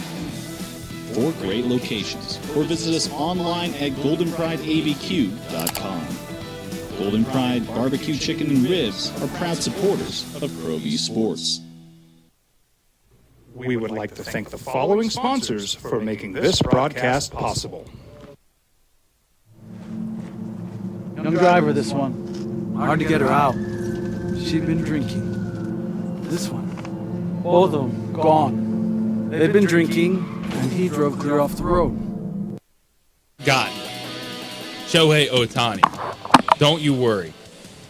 Can you believe the dude is deferring $680 million? That's insane. He's like, oh yeah, I'll take $700 million, but don't pay me $680 million of it until 10 years from now when the contract is up. It's also a genius business decision because if you hear people talk about taxes in California, your mic's good, man. Yeah. And if Shohei Ohtani's getting paid that money and he's no longer on the Dodgers, he doesn't have to pay California taxes on it, right? If he goes back to Japan, or what? How does that work? Well, I always hate it when guys defer their money. We need their tax money. We need their tax dollars here in California. We need good tax-paying citizens. Isn't that what America's all about? Guys, people who are honest and pay their taxes. That's what we're looking for. The whole concept and idea of giving billionaires a break, I don't like. But that's okay. We got Shohei. I understand. But at the same time, the whole deferred money thing, it's a little goofy in my opinion. I understand, as a fan of the Dodgers, I should be happy because it gives them an opportunity to get better players. But as a concerned citizen and human being, I think it's really bad business because the working class man does not deserve to have to defer his money to help out billionaires. All my taxes, if that's possible, can I just defer it? Keep filing for a deferral. See, I'm just having a hard time figuring out what the advantage is because in Major League Baseball and all sports, you're paying taxes to the state that you're playing in. Yeah. So it's not like 100% goes to California. It saves them on the luxury tax. It saves the billionaires money. It doesn't save you're going to be paying that poor money at people some point, money, right? Yeah, but they need to pay it now. Why? Sometimes somebody else may own the team. So the Dodgers, I guess they're trying to maximize their window right now, and by only paying Shohei Ohtani $2 million per season for 10 years, but yet he's owed $680 million after that 10 years. It opens a window of them having more available money now. Yeah, well, but at some point in time, that money is going to count against them, right? Well, all the accountants that are listening to the show, it's the trickeration. It's the trickery of the shell game with the money. Give the guy. Hey, if the guy is making $700 million, space it over 10 years, pay your taxes, be like every other citizen. So are they going to be in guy that pays their taxes. cap trouble 10 years from now as opposed to right now? Like what? I don't. No. They defer it so they don't have to pay the taxes and they don't have to pay the luxury tax. Yeah, but what happens in 10 years when they owe him $680 million? Who cares what happens in 10 years? The owner may not even own the team then. So it's a benefit for the team. Yeah, it'll hit them at some point, and then the accountants will use some trickery and get them out of it at that point as well. Moving the money. See, I just wonder, taking it all the way, you say, what if it's a different owner? Let's take it another step. What if they go bankrupt? What if there is no money? They were like, well, Shohei. I mean, I'm just saying, is it in right? escrow? Is it sitting there? Right. And we know how honest billionaires are. So we know that they would never do that in this case. But here's an honest guy deferring his money. That's why I hate when players defer money or give money back to the club.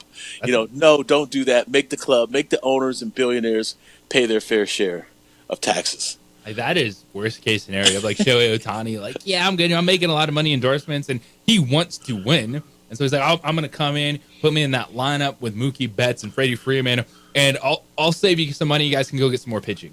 That's what hurt the Dodgers at the end of the season. They didn't have quality pitching available with all their injuries. And that's their rationale for getting him to defer his money is, hey, look, we're going to make the team better. It's all for you so you can have championships and if you wins. Thought Bobby but in the end, it's Bonilla the money. Was crazy. Just wait to Shohei Ohtani Day. What was the total left on Bonilla's deal? Look it up real quickly. He was getting like $1 million a year, but let's find out. You're like $1 million a year for a while. You're like, all right, we're deferring this. Now you got to make payments to Shohei Ohtani on $680 million. That's 10 years. 10 years from now. Yeah. We'll be dusting the wind 10 years from now. Bobby Bonilla Day. Every July 1st, he gets paid out $1.19 million. And that was for how much? Let's see. And what was that? Man, baseball's insane. It goes through 2035.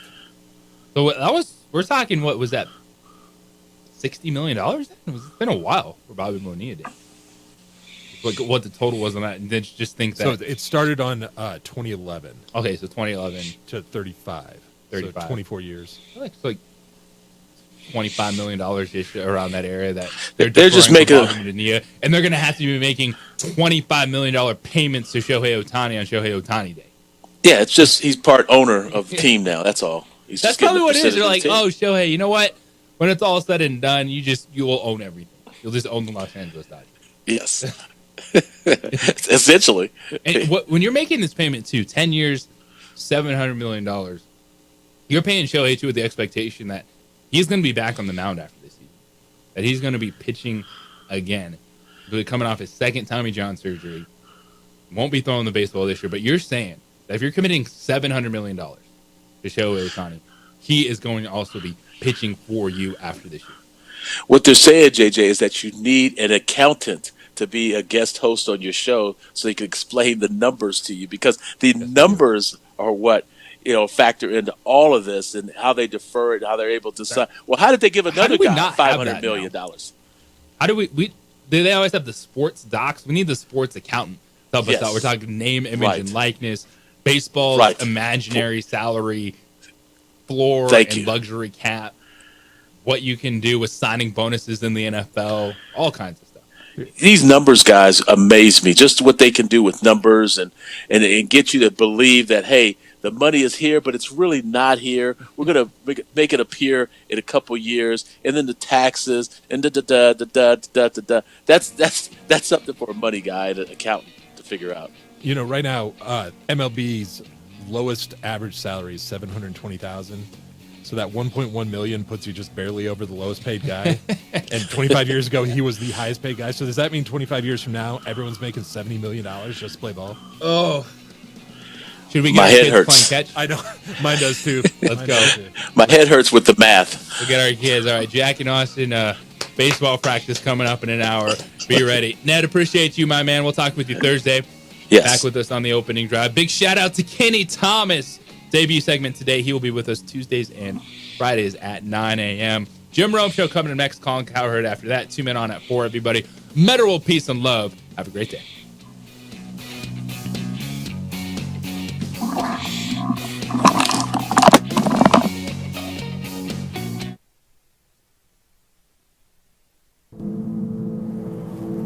This was my family. Drunk driver hit us. And my wife and our daughter, they didn't make it. We would like to thank the following sponsors for making this broadcast possible.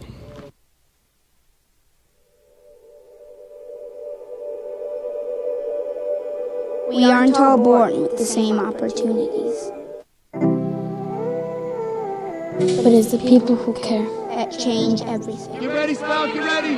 My coach, my teacher, my older sisters, my grandma, my brother, my tutor, my dad, my mom. As Mexicans, it's up to all of us to do our part. So that no child goes without love. And no family has to do it all on their own. They're all our children. Every single person is called to make a difference in the life of a child. It's up to all of us to do our part. To pull together. Pull together. Pull together. To make New Mexico the best place to be a kid.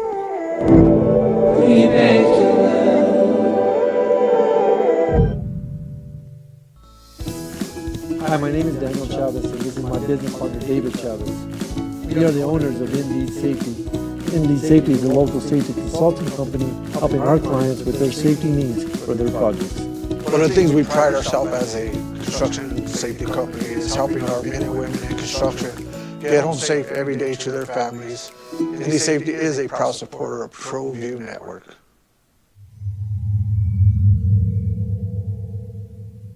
Teenagers love a party, especially during prom and graduation season. Often, alcohol is involved. Some parents think that hosting a party with alcohol in their home will keep the kids safe, but it's wrong and it's illegal.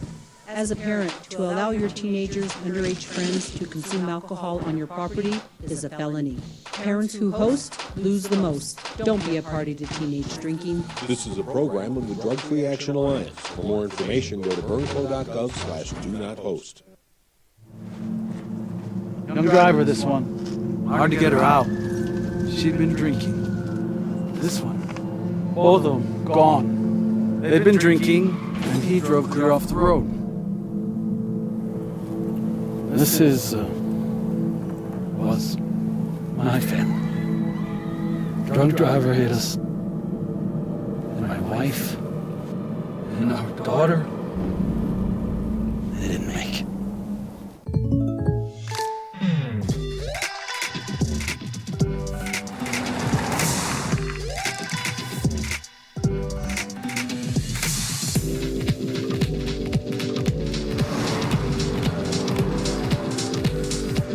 For your surprisingly great race, contact your local State Farm agent today.